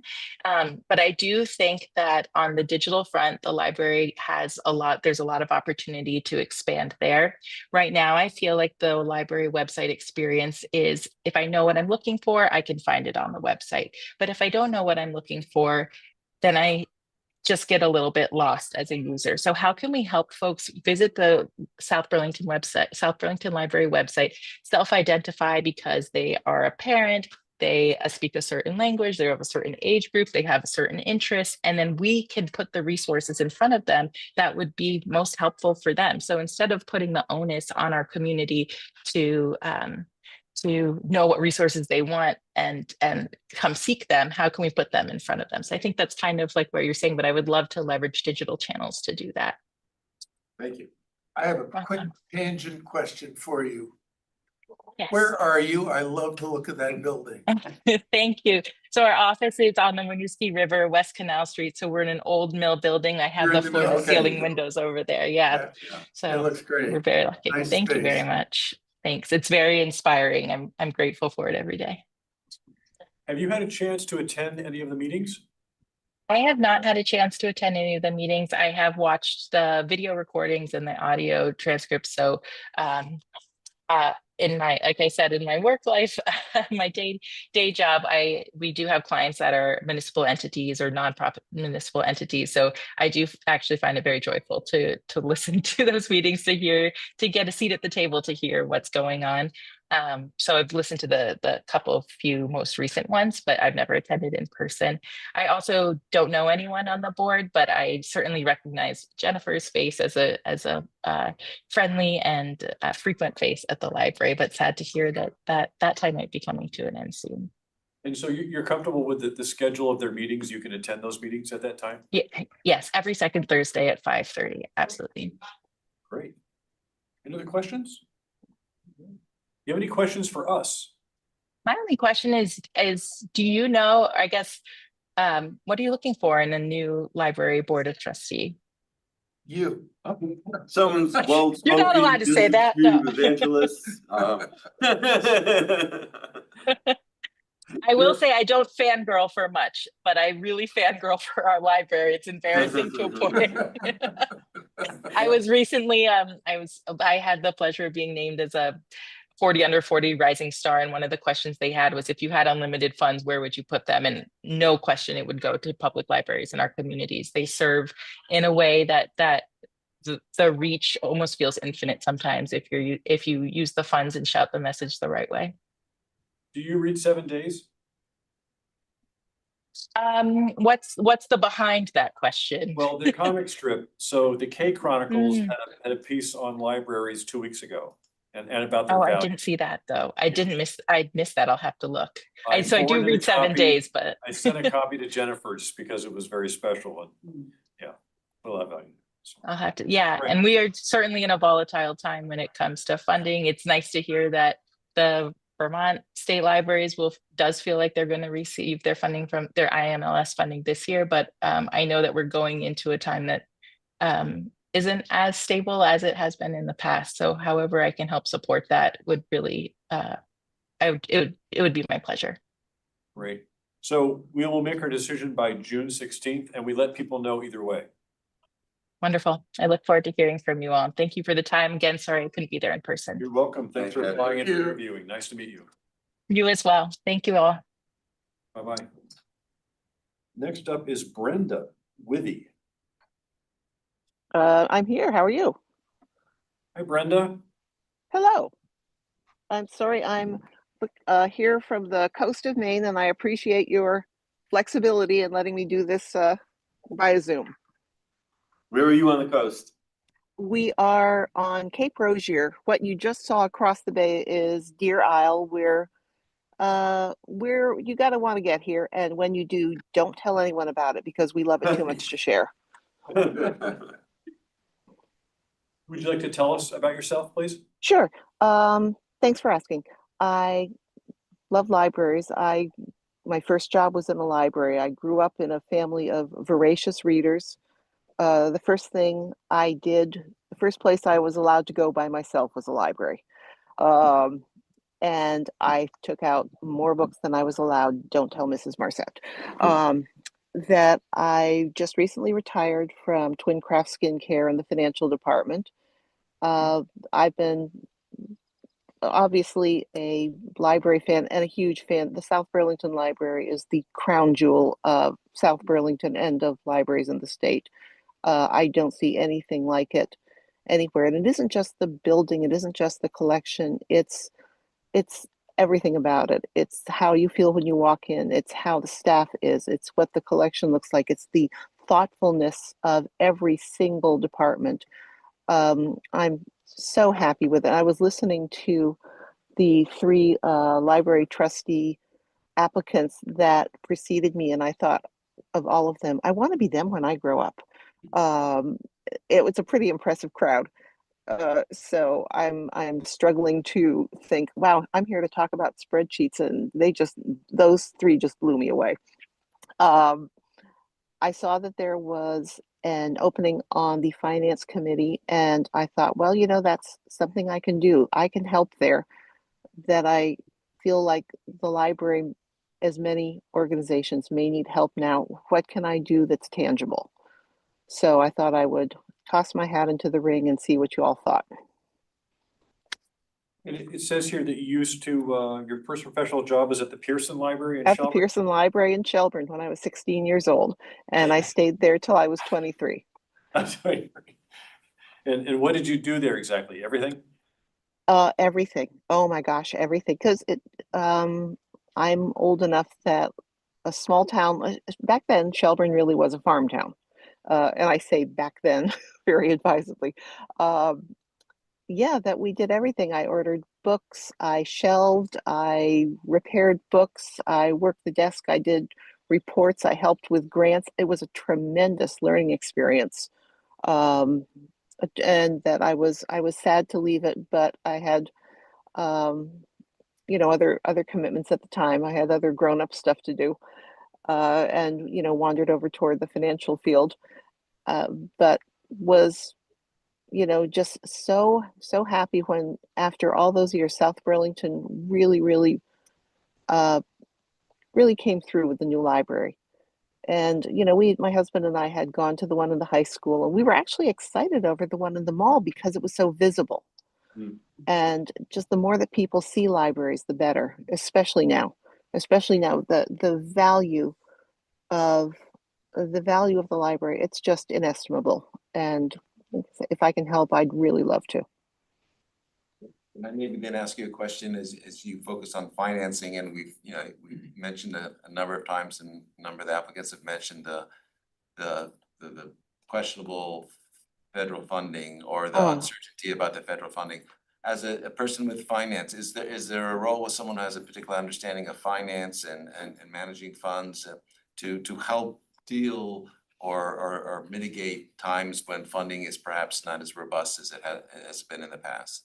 I don't know that I could give a straightforward answer to that because when we say not as robust financing as in the past, I'm not entirely sure that what we're going to see may be like anything we've seen in memory, and I may be overly concerned.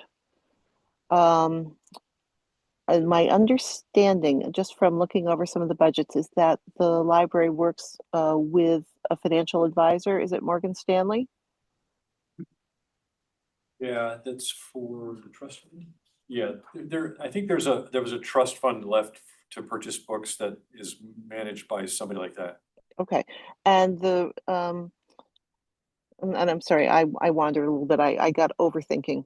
That I right now I think right now there's attention to detail is going to be so critical that we've got to look at a long game, but we've got to look at the short game too. And that's kind of a broad answer that doesn't really tell you any detail. So I'm sorry, there's just times are uncertain, and I really am worried about giving you a certain answer without having seen what the ground looks like there.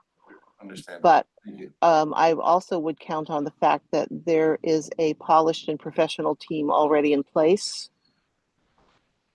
just judging from everything I see there. So I'd like to work with that team and see, can I bring anything or can I, help with their process? Thank you. Brenda, have you attended any of their meetings?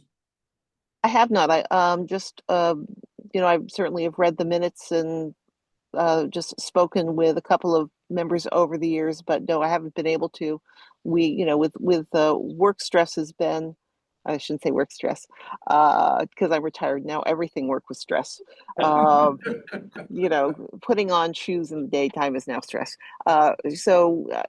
The my job that I just retired from was really busy, really active, and pretty time consuming. Loved every second of it, but it did not always leave time for um, outside activities more than we were already doing. We did some. I've always done volunteer work. We worked with my husband and I volunteered with the Alzheimer's Association, with Toys for Kids, with a lot.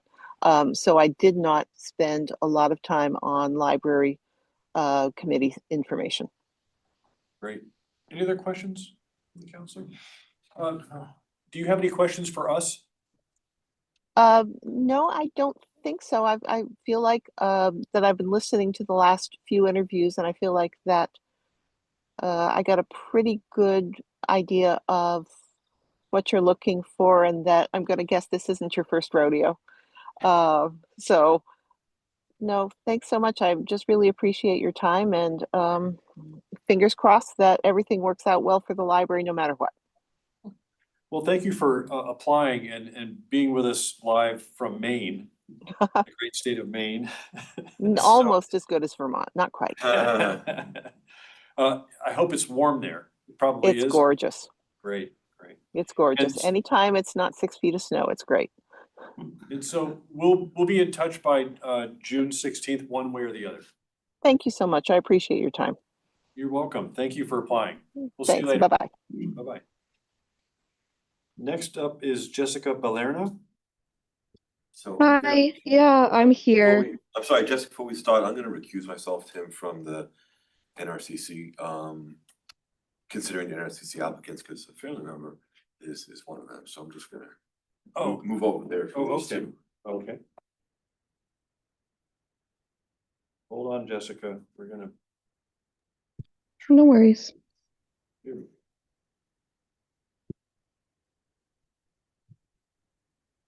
So just 1 second. Why are you recusing now? For all? I just don't think that, I'd be perceived as objective in weighing the different applicants, honestly, Tim. Of all the applicants or? No.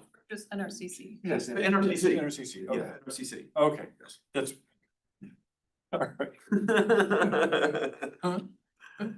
Don't freak out. He's No, coming no, back. I'm not freaking out. First the date. I had a feeling that there was one particular applicant he might have wanted to recuse for, but not for all of them, so I was just curious. All right, so Jessica, we're ready to go. Do you have a camera? I do have a camera, but I actually just had a baby, so I am not going to turn that on if that's okay. That's Totally understandable. That's totally your choice, and nobody has to Okay. show their camera. In fact, turn off our camera. Okay? I'm sorry, I would love to. Yeah, I don't think you guys want to see that.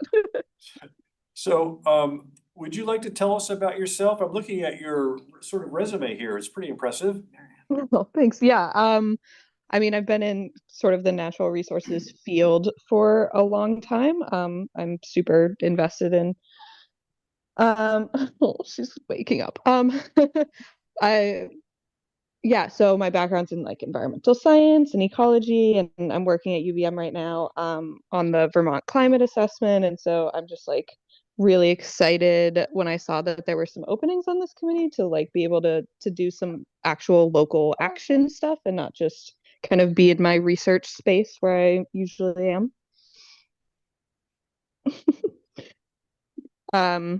Yeah. So I don't know. Sorry, did that answer your question? Yeah, well, what things are important to you about our natural that's resources? Yeah, I mean, what you want to take her? No. I'm thinking like mostly I'm in like the water space, so thinking about how we manage our freshwater resources, which in Vermont and I imagine in South Burlington specifically too is really a challenge considering the like increase in flooding that a lot of places are experiencing. I'm so sorry. So that's Jessica had the baby between applying and tonight, so we didn't know if she were gonna be here. So she's going above and beyond. Yes, so. Signing on today. Yeah, I literally had her like yesterday. Oh my God. Congratulations. I just want to say congratulations and you are above and beyond. If your little one just woke up and you need to be with them. Yeah, don't hesitate to let us know. Okay. I think she's okay. Her dad's gonna handle her for a little bit. She was just feeding, so she should be somewhat of a happy camper in a minute. But yeah, I think my specific focus, and I'm trying to like keep my mic close to me, so hopefully you can still hear me. My specific focus is like the water side. But I mean, I've also worked in terms of thinking about like forestry management and that kind of thing. Okay, perfect. There she goes. Yeah, to be honest though, I also just moved to South Burlington. So I'm not, after just listening to some of the library candidates, they really like knew a lot of specific about what's going on here, which is so amazing. And it's wonderful that people apply to these things that are super passionate. But I'm not super up to date on like what the council is doing right now in terms of natural resources. I like saw that there were openings and I got excited and I was like, I want to contribute. But I really don't have any idea on what the specifics are. So how long have you lived in the city? Well, I've been in Burlington for a couple of years, but we just bought a house in South Burlington in March, so not very long at all. Oh, okay, okay. So, Yeah. and so you haven't had a chance to attend any of the meetings at all? I have not, no. Okay, all right. Do you know Yeah. anybody on the committee at all? I don't think I recognized any of the names, but Okay. And are Yeah. you comfortable with the schedule that you'd be able to make those meetings? yeah, definitely. My job is very flexible at UVM in terms of time. Yeah. Other questions? Jessica, as you said, congratulations not only on the birth of your child, but on your new house. Thank you. Yeah. It's quite a year for you. That's wonderful. I know. But you, even though you've only been a short time in South Burlington, you've been just down the street from us in Burlington, and we have differences, but a lot of similarities. Based on your time in Burlington, what are some of the things that in this particular field you saw Burlington do well, and you hope we are doing the same, or should do the same, or perhaps that you would have thought Burlington could have done better, and again, you hope that we are or should do here in this field. Yeah, that's a really, really good question. My like hesitancy in answering is because I'm really not sure where the line is between sort of this natural resources committee and what like the Parks and Rec does. I didn't really realize that they were kind of like two separate things. And so like I feel like I've spent a lot of time in parks in both like Burlington and even more so in South Burlington, because they're really awesome. And so I'm not entirely sure like where I imagine like the committees work together a fair amount, but I could also be wrong about that too. I don't know how much you guys can answer questions about these questions that I'm pondering. Hey, Jessica, what's your favorite natural area in the city? My favorite natural in South Burlington? Yeah. Yeah, we go to like Red Rocks a lot. We're also walking distance to City Center Park, which is so cute with its little wooden playground that I love. We also go to like the one next to Memorial Park. What is that one called? The Wheeler? Wheeler Park. Yeah, we love going there. So I mean, we love all of those spaces, and I feel like they're really well sort of like there's a great diversity in terms of like the amenities that you want access to, like whether you want it for more of a recreational space or whether you want it more as like a calming be in nature kind of space, which I think is really, really important. And so, yeah, I just love that there's like a good diversity of kind of options. I also think that like South Burlington is planning to like grow its natural resource, which I think is really cool and like something I would want to be a part of in terms of like thinking about how we make things accessible but also protected. I spend a lot of time in my job like thinking about those two things, and being in an urban area is really important to me and my family. Like we like being sort of in a space with access to a lot of different kinds of things, including natural spaces. And so like I kind of fall sharply on the natural spaces shouldn't just be for like conservation or protection. They should also be for like people to use. And so I don't know, I think I would really enjoy being part of kind of decision making around that kind of stuff in terms of if we're getting new land or just thinking about ways to reimagine the spaces we already have access to. Great. Any other questions? Council? Do you have any questions for us? I mean, not specifically right now. I think Okay. I would have a lot to learn if this were a position that I got. But anyways, I just wanted to, kind of throw myself in there now that I'm living in this area. And I think it's awesome that so many people have applied to this. And no matter what, I am excited to see what South Burlington does with its natural spaces. So thank you guys. Well, thank you for applying, and I wish you congratulations as well on the birth of your child, as everybody else has. Yeah. and for taking an interview so soon afterwards. It's a So great distraction. we we'll make a decision by June 16th, and we let people know either way. That's awesome. Yeah. All right. Thank you guys. All right, Thank you. bye-bye. Thank you. Bye. Next up is somebody named Miles Chalnick. Is there a Miles Chalnick in the, oh, here's Miles.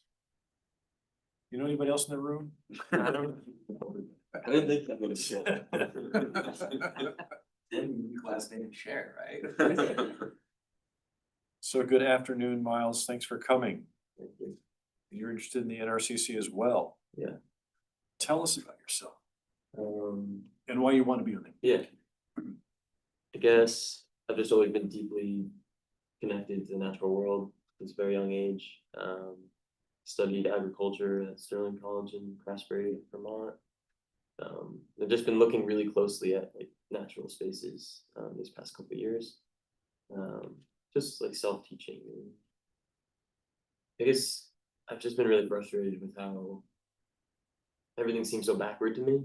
And I think there's a lot of space for like radical change. And I just feel like I have a refreshing point of view and new ideas that could possibly really benefit our future as a city.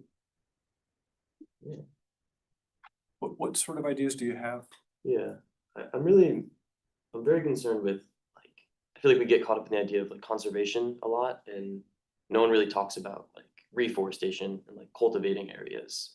Because like as humans, we have the power to destroy things, but we also have the power to create spaces. So I think we are kind of underutilizing the power of vegetation, mainly trees, in our spaces.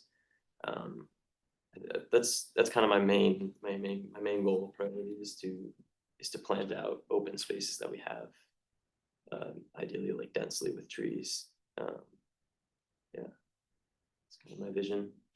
Have you been following the problem with the emerald ash borer? Yeah. Recently, yeah, and what the steps the city is taking to try and either mitigate or replace trees. Yeah.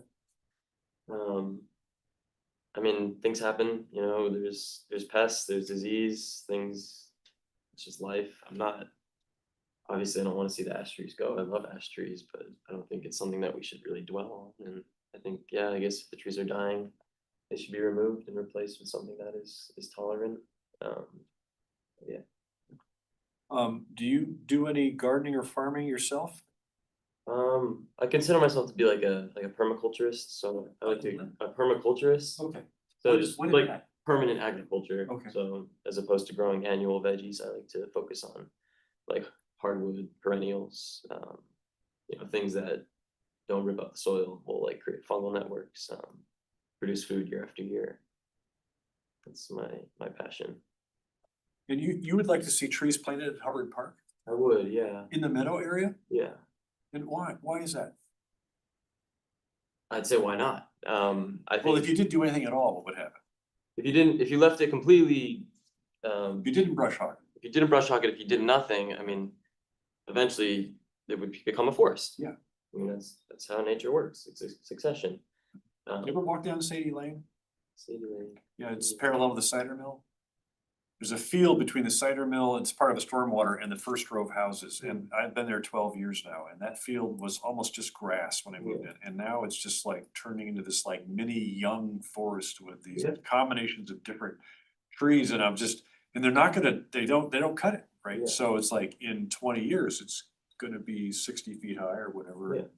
It'll block all their views, I don't care, but it's just interesting change that's happened over a period of time. I mean, I see a ton of potential in that space, and it really hurts me that we were continuing to mow our spaces and brush hog our spaces. It's like, why are we still cutting the earth down? Just let it breathe and like let it heal itself, and be part of that healing. And obviously, if we stop brush hogging, there's like concerns with buckthorn and things of that nature. But you can plant stuff and they can grow above buckthorn, and it's a solution to that.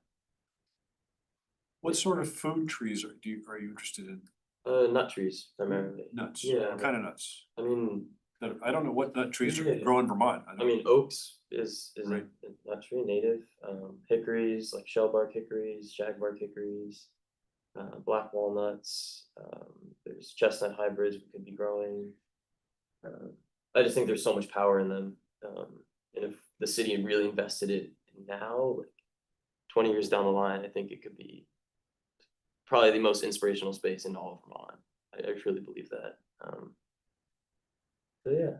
And do you see the opportunity for that throughout the city, Yeah. or is it, so this is there, it doesn't have to be a big space, it can be a small space and still have this kind of benefit, because it's about also selling the message to the population, why invest, because Yeah. planting is an investment part of the funds. No, certainly. I mean, the only reason I'm focusing on Hubbard is because it's just so large and there's so much potential, and you know, that's why I'm drawn to that. But obviously, I think every square foot of green space that we have should be cultivated with trees. And the list is endless of what a tree can do. You know, I can get into it now, but I feel like everyone kind of knows. You know, I mean, sequester carbon, they help mitigate floods, they prevent drought, they provide food, they provide shade, they literally cool the earth with their shade. You know, they provide activity for kids and memories and beauty, wildlife habitat. I mean, the list is endless. And like at the end of the day, it really comes down to, you know, how much energy we can capture with the earth, and like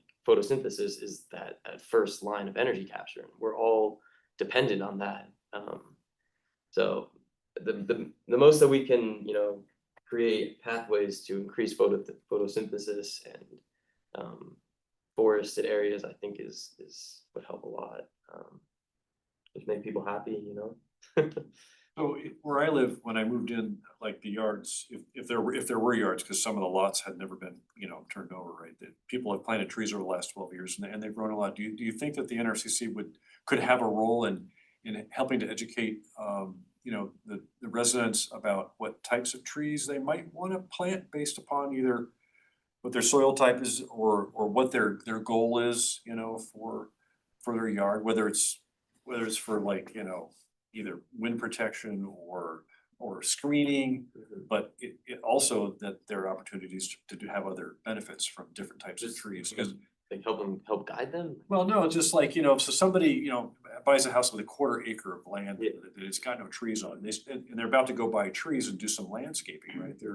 Is there a role for NRCC to make some recommendations that, you know, in South Burlington, have you considered, you know, trying to use these trees rather than other trees, you know? Does it always have to be a maple, right? Could it be a pear? Could it be something else, you know?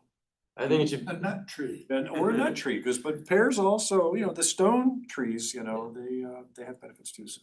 Go ahead. Got a couple of questions for you. First, how many nut trees have you planted? Lots.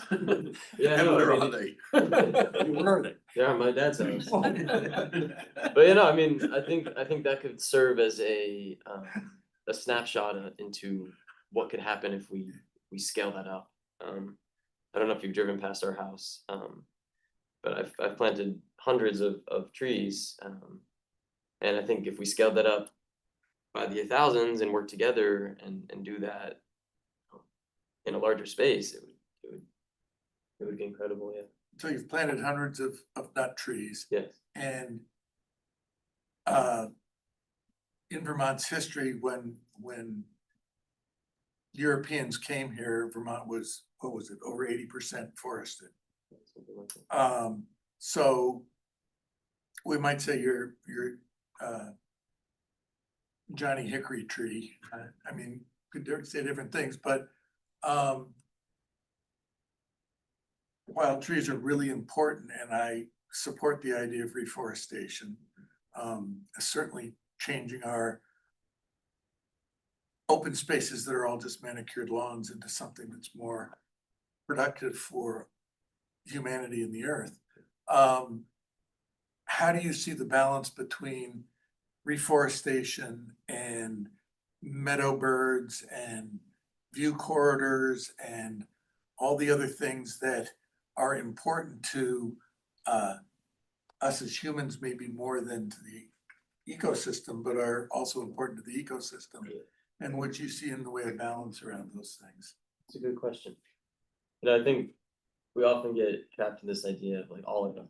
You know, it's like like just looking at Hubbard Park, it's like, should we brush hog the field or not, you know? Should we plant it out with trees or not? Doesn't have to be one or the other.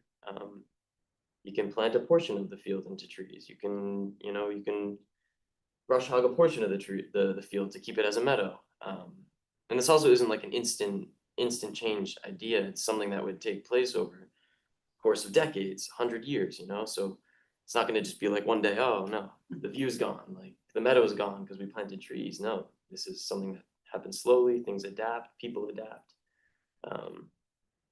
But yeah, I guess that it's not instant and it's not all or nothing. There's definitely ways to work around it.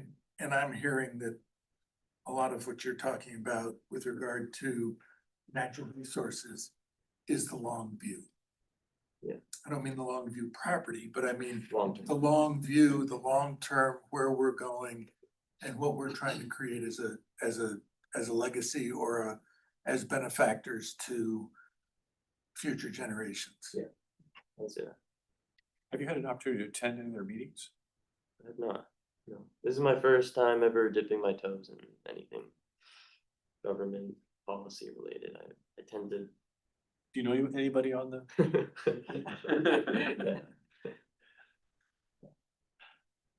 That's a no, yeah. Oh, that's a serious question? Well, I know my dad. Well, he's the lead. Oh, in the NRCC? Yeah, Oh, actually. no, I don't, sorry. Okay. I thought you were. And, do you I have the do time know- to, what? I do know this young fellow and I'm the liaison to. Oh, yeah, I guess I know one, yeah, Okay, but that's one. Yeah. And you have the time to attend the meetings and once a month. once a Yeah, month? that's, make that work. Miles, how about any examples where you've worked on teams to kind of talk through issues and get to some consensus on Yeah. on a path forward? I definitely do primarily work solo. I think I primarily do that, but I've worked in a lot of team dynamics. I've done a lot of wilderness courses. You know, that's like you're in the middle of nowhere and you have to make a decision with 5 other people. Should we kayak now? Like, let's assess the weather. Is it safe? I worked on a farm for a year, and you know, sometimes you're just 4 people and there's a sick animal and you have to figure out, you know, how do we want to approach the situation. Yeah, I worked as a backcountry trip guide for a summer camp across the lake in New York. So I was definitely working with like another co-leader to keep the kids safe and make sure we got from point A to point B. Yeah, that's it. Good examples. Thank you. Do you have any questions for us? Questions for you? General questions or Yeah. process questions? I guess like, what are you guys focusing on now? Or what is the NRCC focusing on now? What's like, Well, they had come up with a Really? pre-plan that it kind of got put on the shelf for a while, but it'll probably get dusted off, I hope. We'll find out after we have our next strategies and priorities meetings. Okay. Yeah. And I don't unless have- you have something else to comment on. Writing the Parks and Open Space Master. Oh, okay. We're working on the Parks Okay. and Open Space Master Plan, which will be a master planning document for the city. For how we handle and work on and treat our open spaces going forward. So given your interest in what the long view is for our city, it could be a very opportune time for you to have input into what that end document is. That's great. And we'll know by June 16th with a decision, and then we tell people either way. All right. Thank you. Thank you for coming. Thank you for applying. Good night. You too. Next person is Ryan Doyle for Planning Commission. I didn't know because we're running behind schedule, if you wanted to move Chris ahead of me, if Chris was in a rush or not, but nope. Hi, I'm Ryan Doyle. I don't know if you've met me before. No, never met you, never seen you before. I usually just lurk around the edges. Why don't you tell us about yourself briefly? I was born technically in St. Albans, but I spent my early childhood in Enosburg Falls. It's a small village on the Missisquoi River where there's a bend and a waterfall. And one of the nice things about Enosburg that always gets me excited when I get to travel back through it is that it is a compact village. It does not have a lot of sprawl. But unfortunately, it does have a McDonald's now, but mostly there isn't a lot of sprawl. And so as you extend around the area, you see a lot of beautiful pastoral land and forested hills and views of JP. It's beautiful. I really love it there.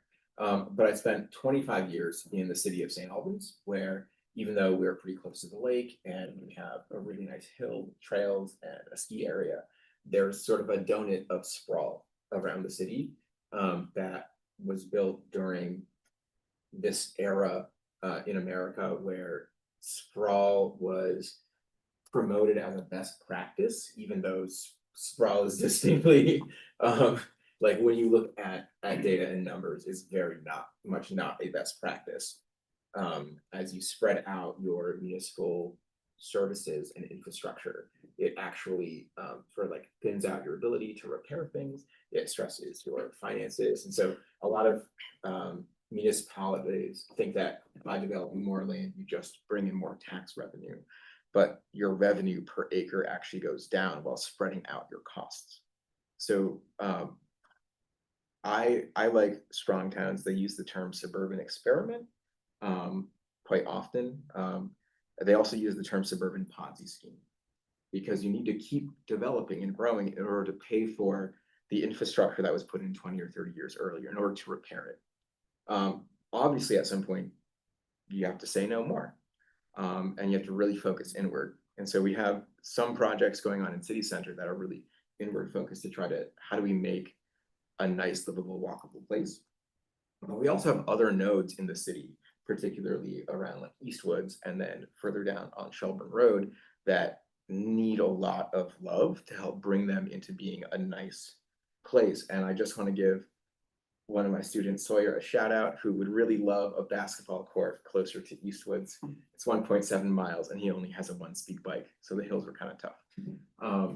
And I think it's really exciting to see plans like the like our Parks and Open Space Master Plan and how we're going to look at the equitable distribution and how we plan long term. Because obviously with sprawl type of development, people weren't thinking long term. They were just thinking short term. And so I have a very particular interest in that, which just comes from like my experiences of living in Vermont and growing up here, and then traveling out and realizing that we know better. The Vermont as a state has a goal of trying to promote compact development. That was our historical growth pattern. The city of St. Albans used to have a trolley line. That is not a big city, but they had a trolley line. It actually went from the Bay to the St. Albans city and then out to Swanton, another 8.5 miles. And it's remarkable. It's easy to see how changing technology like automobiles would expand people's ability to move. And it makes complete sense that everybody would see that as a net positive. But there are diminishing returns on society the more people that are driving. We see that with the kind of traffic congestion we have. We see that with the cost of maintaining roads, and particularly the way we have to do road expansions, and we get bigger and bigger intersections that are more difficult for pedestrians and cyclists to cross safely. So we have about in the city maybe a 40 or 45-year period of development that was really focused on cars being, you know, this assumption of always being the best technology to get around. And we know now that in terms of having both a good livable environment, people need to be able to walk and cycle places and have more third places where they can gather, meet, and interact with each other and with more people in their community. Along with in terms of the overall like humanity problem we have with climate change is that automobiles are a really big factor in that. And you can't just make people get rid of their cars and start walking if you don't have inviting infrastructure for them to use. And that's the kind of stuff that I really nerd out about, is that type of very detailed planning that gets very nitty-gritty. That is a brief synopsis of myself. So what value do you think you would bring to the planning commission if you were on it? I think that I come from I have an engineering background. I studied civil and engineering with some environmental and transportation mixed in. So I have this sense of liking to get really deep into the weeds and do things in a very accurate way. One of the things that comes up on groups is that if a group is working on something and they all come from a similar background, it tends to limit how much correction happens at an earlier stage in a process. And so one of the things that contribute to every group I've been a part of from college onward is that I pull in things that are missing. So when I was at engineering school and everyone wanted to do very nerdy math things, I went and I pulled social justice aspects into the project because that wasn't getting covered. In terms of when I look at the planning commission now, I look and see that I have a lot of interest and background in transportation and the environment and land use in general from my time on the city council and planning commission in the city of St. Albans, and like working for organizations like the Northwest Regional Planning Commission. So I have a really good understanding of how all of that's very interconnected and how the details, really the devils are in the detail of how we move forward with things. I hear a lot of advice generally, around Chittenden County that says like, oh, well, if you like make a road curvier, that makes it cars slow down. And it misplaces the causality. Like, yes, a curvier road will likely make a car slow down, but it doesn't necessarily mean the car is slowing down in a way that makes the road safer. In a lot of cases, like curves in the wrong place make a road less safe.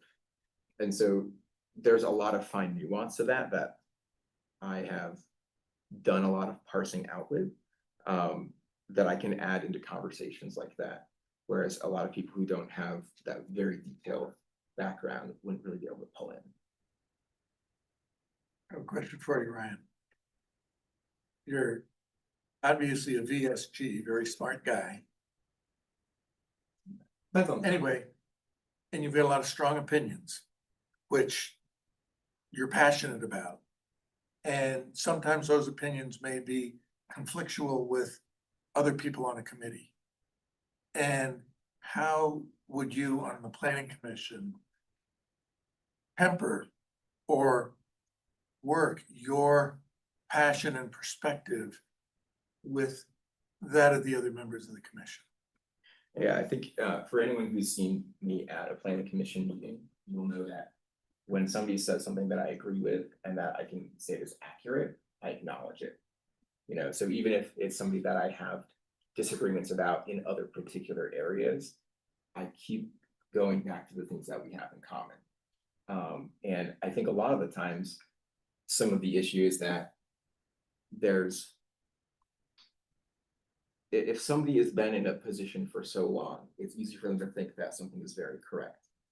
And it's very abrupt to hear things that would disagree with that, right? And so one thing about needing to wait 20 minutes to speak sometimes is trying to pack in a lot very quickly.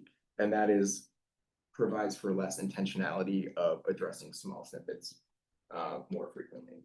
And so I think like when for example, I teach, like last week I was teaching 6th graders about climate change, right? So I have a frequent opportunity to help clarify things for them, which makes it a lot easier for them to come along rather than going down a long track that creates more of a snare. I also think that in terms of, I think that pretty much sums it up. I think it's much easier to work with people also when they see that you are on their team and not an outsider. Mike, Elizabeth, any questions? Ultimately, to just follow up on Laura's question, ultimately there always has to be compromises. And compromises, the old adage, don't throw out the good in search of the perfect.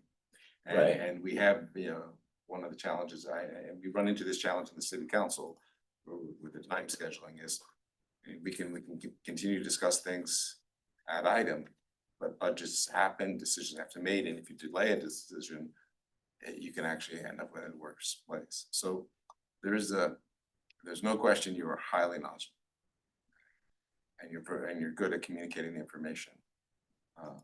But times for the process, for the trains to run on time, decisions have to be made. And it just, because it's a question, you know, people will ask. Do you believe that when the group makes a decision, it's time to move on, even though, I mean, I'll be honest, I face that sometimes on the city council, you know, decisions made, I don't necessarily, I would like to keep making the point, but it's time for us to move on and make the decision. Is that a factor that you think, knowing Of that, course, because sometimes it's hard to. Yeah, and like I served on a planning commission for 4 years, on a city council for 3 years, and have done all of that before. I don't find that to be too tricky. I think when you're in a situation, I know that has been an issue on the planning commission in the more recent past too. But my take is that if something is at that sticking point where it has to move forward or it dies, or there's no more time to allow and budget it, like that's when you make your notes. I have lots of notes from the meetings, even a lot from your meetings, right? So I try to keep track of those things and I look for the opportunities where they cycle back in. I think right now, like with the NRCC and like their want to do something about trees, tree preservation, right? There's always that sense of like, well, what project can that be worked back into when it comes up?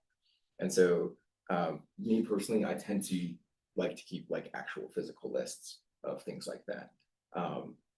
Some of them don't always make it on the physical list. I keep some of them in my head, but yeah, the resource of time for people on committees is really important.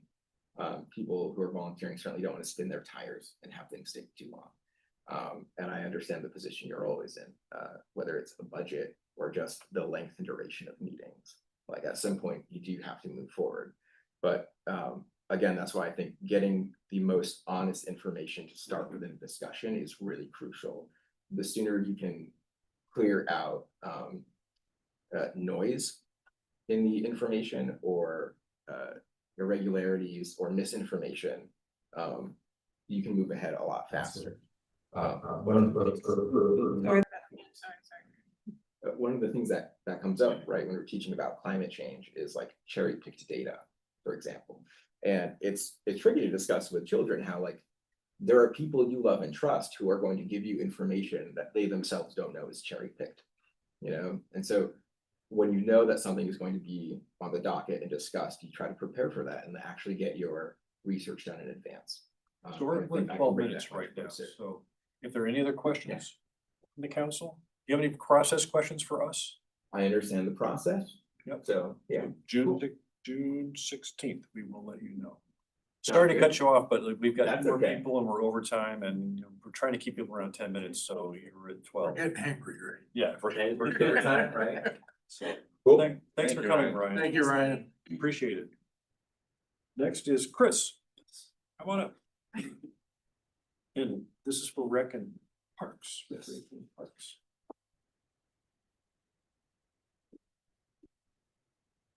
Thanks for waiting. Sure.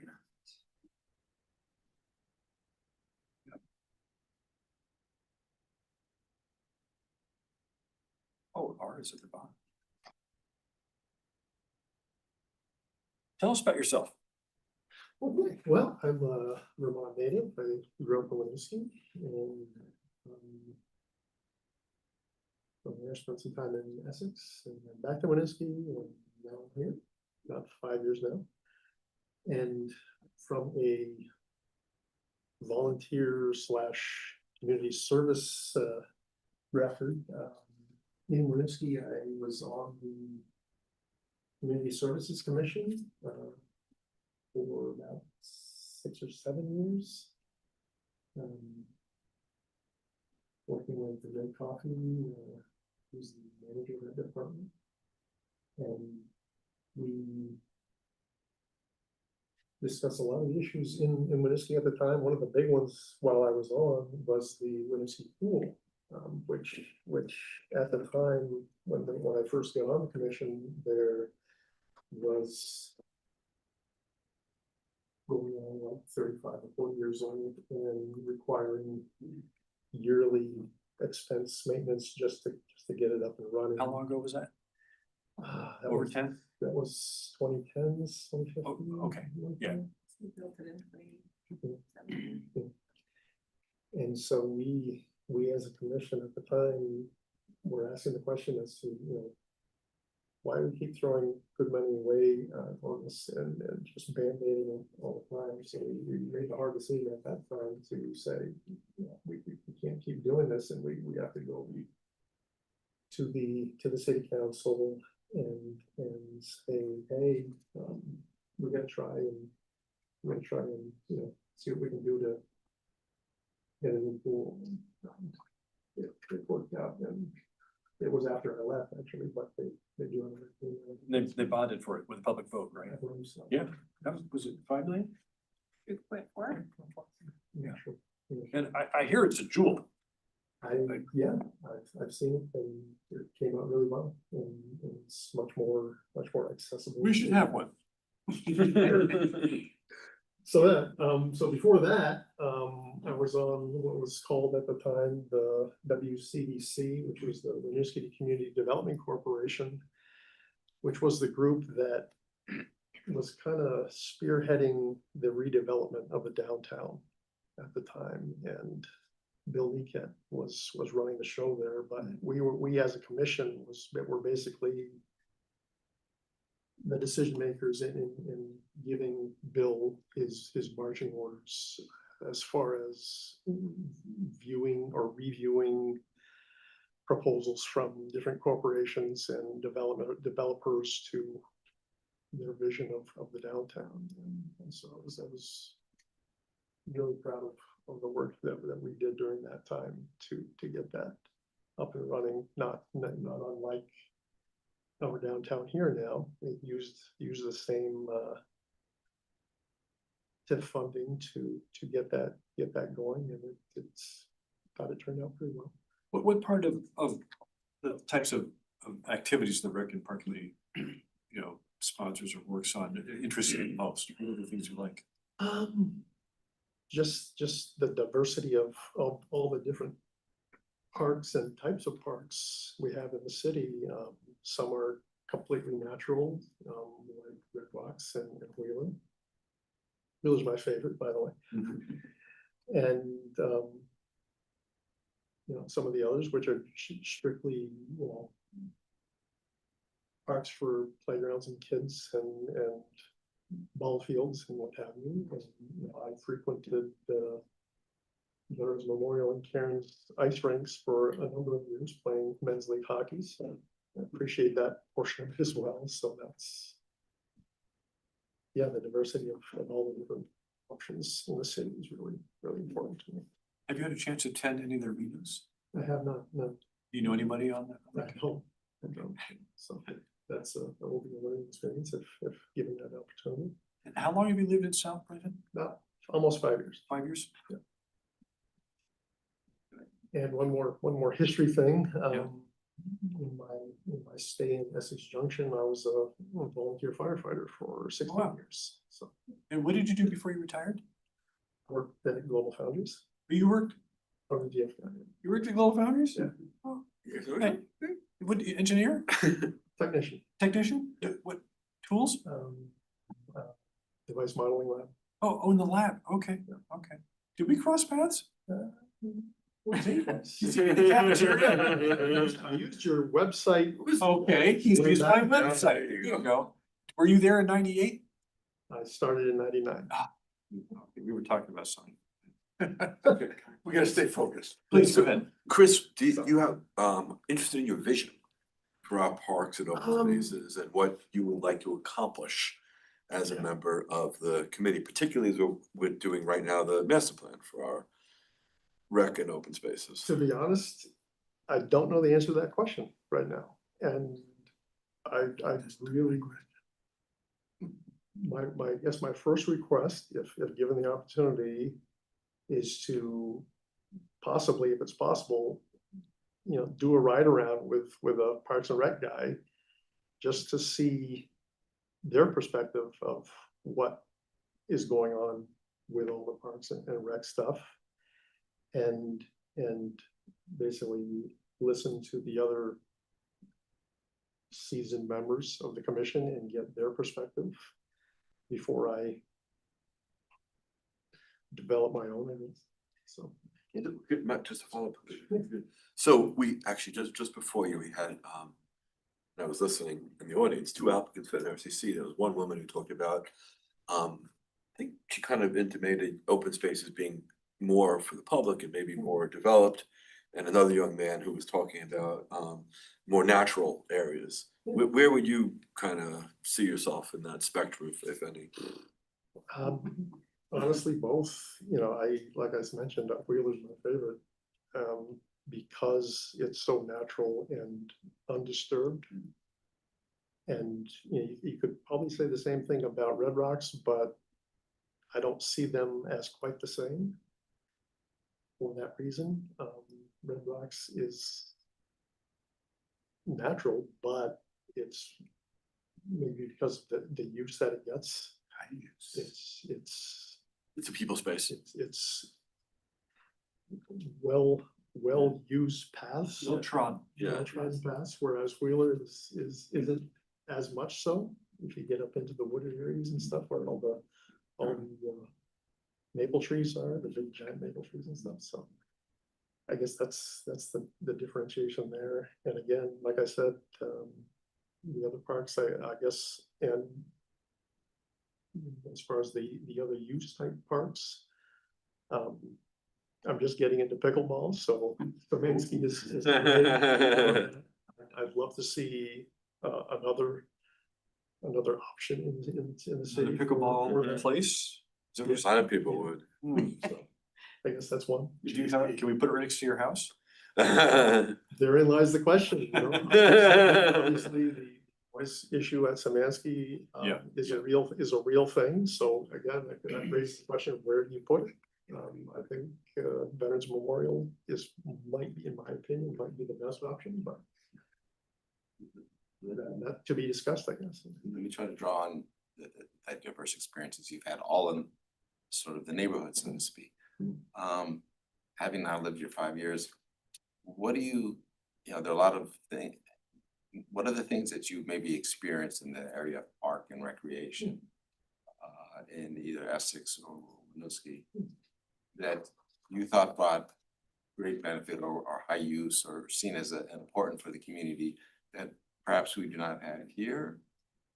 Is there anything that, living in these different places, you say, I love that. I'm sure the things you love here that you maybe you didn't have there, but I was just wondering, are there any experiences you had there in this space of rec and recreation that you think, that was important for us? Yeah.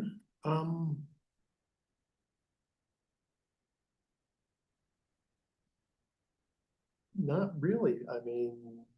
Winooski has Gilbrook, which is not unlike Red Rocks and Wheeler, kind of a combination of the two.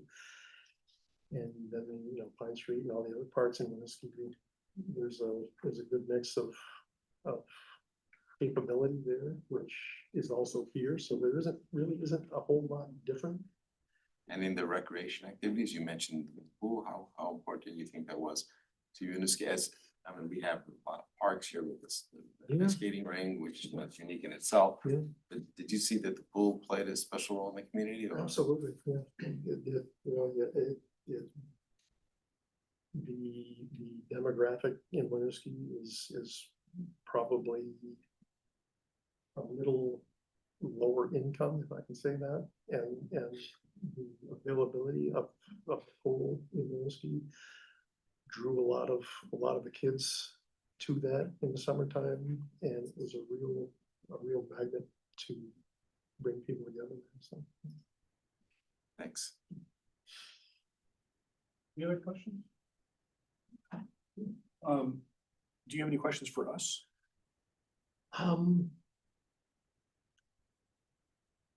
Other than if I'm successful, I'd really again be interested in doing a ride along with a parks guide or if that's possible. Other than that, not really. One comment regarding NRCC and your son, I guess it was, talking about the trees.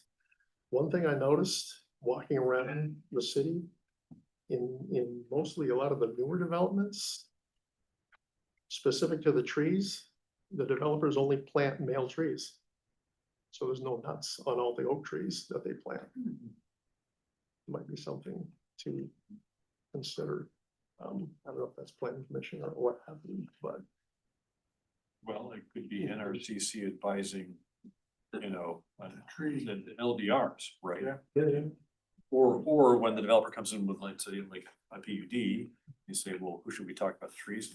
And so, well, we make our decision on June 16th and we'll let you know one way or the other. Thanks for coming and Thank you. waiting and thanks for applying. Thank you very much. Thank you. Thank you. See you. So last but not least is Yolanda Maria Naranjo. Is she online? It was, but she is not anymore. Oh, no. Will be too long. Well, we can try and reschedule her probably, hopefully.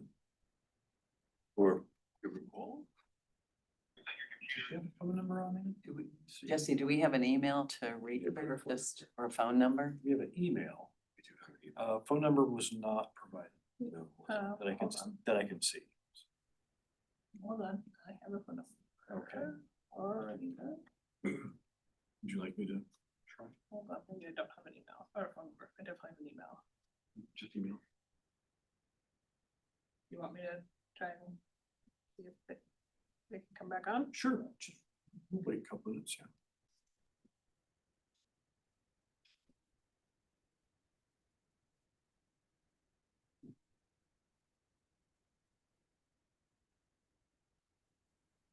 Side lounging on our deck. Look at that. The flowers, isn't that a great picture? Nice picture. Very tranquil. And there was this.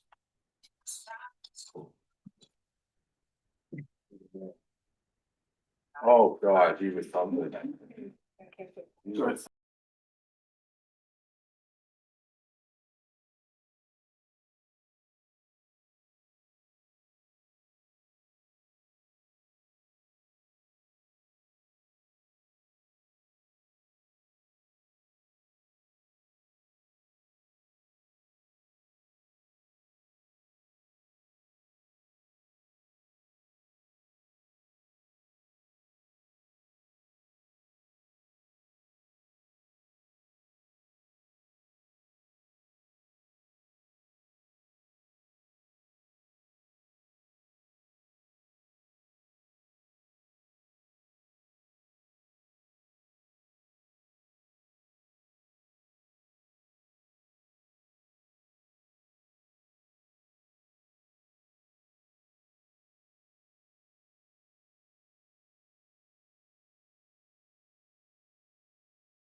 If, I don't have a phone number. okay, yeah.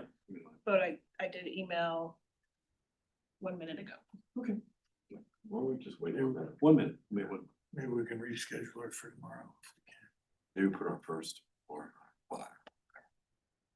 I know the note when Andrea first scheduled all these before they, she said, she was only available after 5:30. Okay, interesting.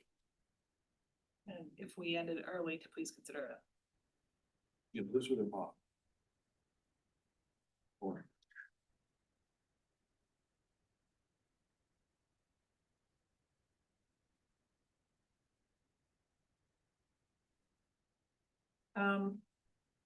Do you have a couple of other notes while we're thinking about committee appointments? Yep. We have a member of the bike ped, an incumbent on the bike ped committee, Doug Coleman. Yeah. Who did not reapply but intended to and just missed the deadline. Doug Goodman. Doug Goodman, thank you. It's like, Yeah, he lives in your neighborhood. Yes. And then we don't have enough people currently for the energy committee, but somebody has contacted Bettina, who worked for state something, who she met at a climate conference recently, who just moved to South Burlington, who is interested. So if you reopen an application period, I think you would get another energy application. And then there's one other thing I was supposed to bring up to you guys, which was, I don't know, those were the only two. So one thing to say about the Goodman and situations like that, where we have committees where we don't have enough applicants to fill the seats,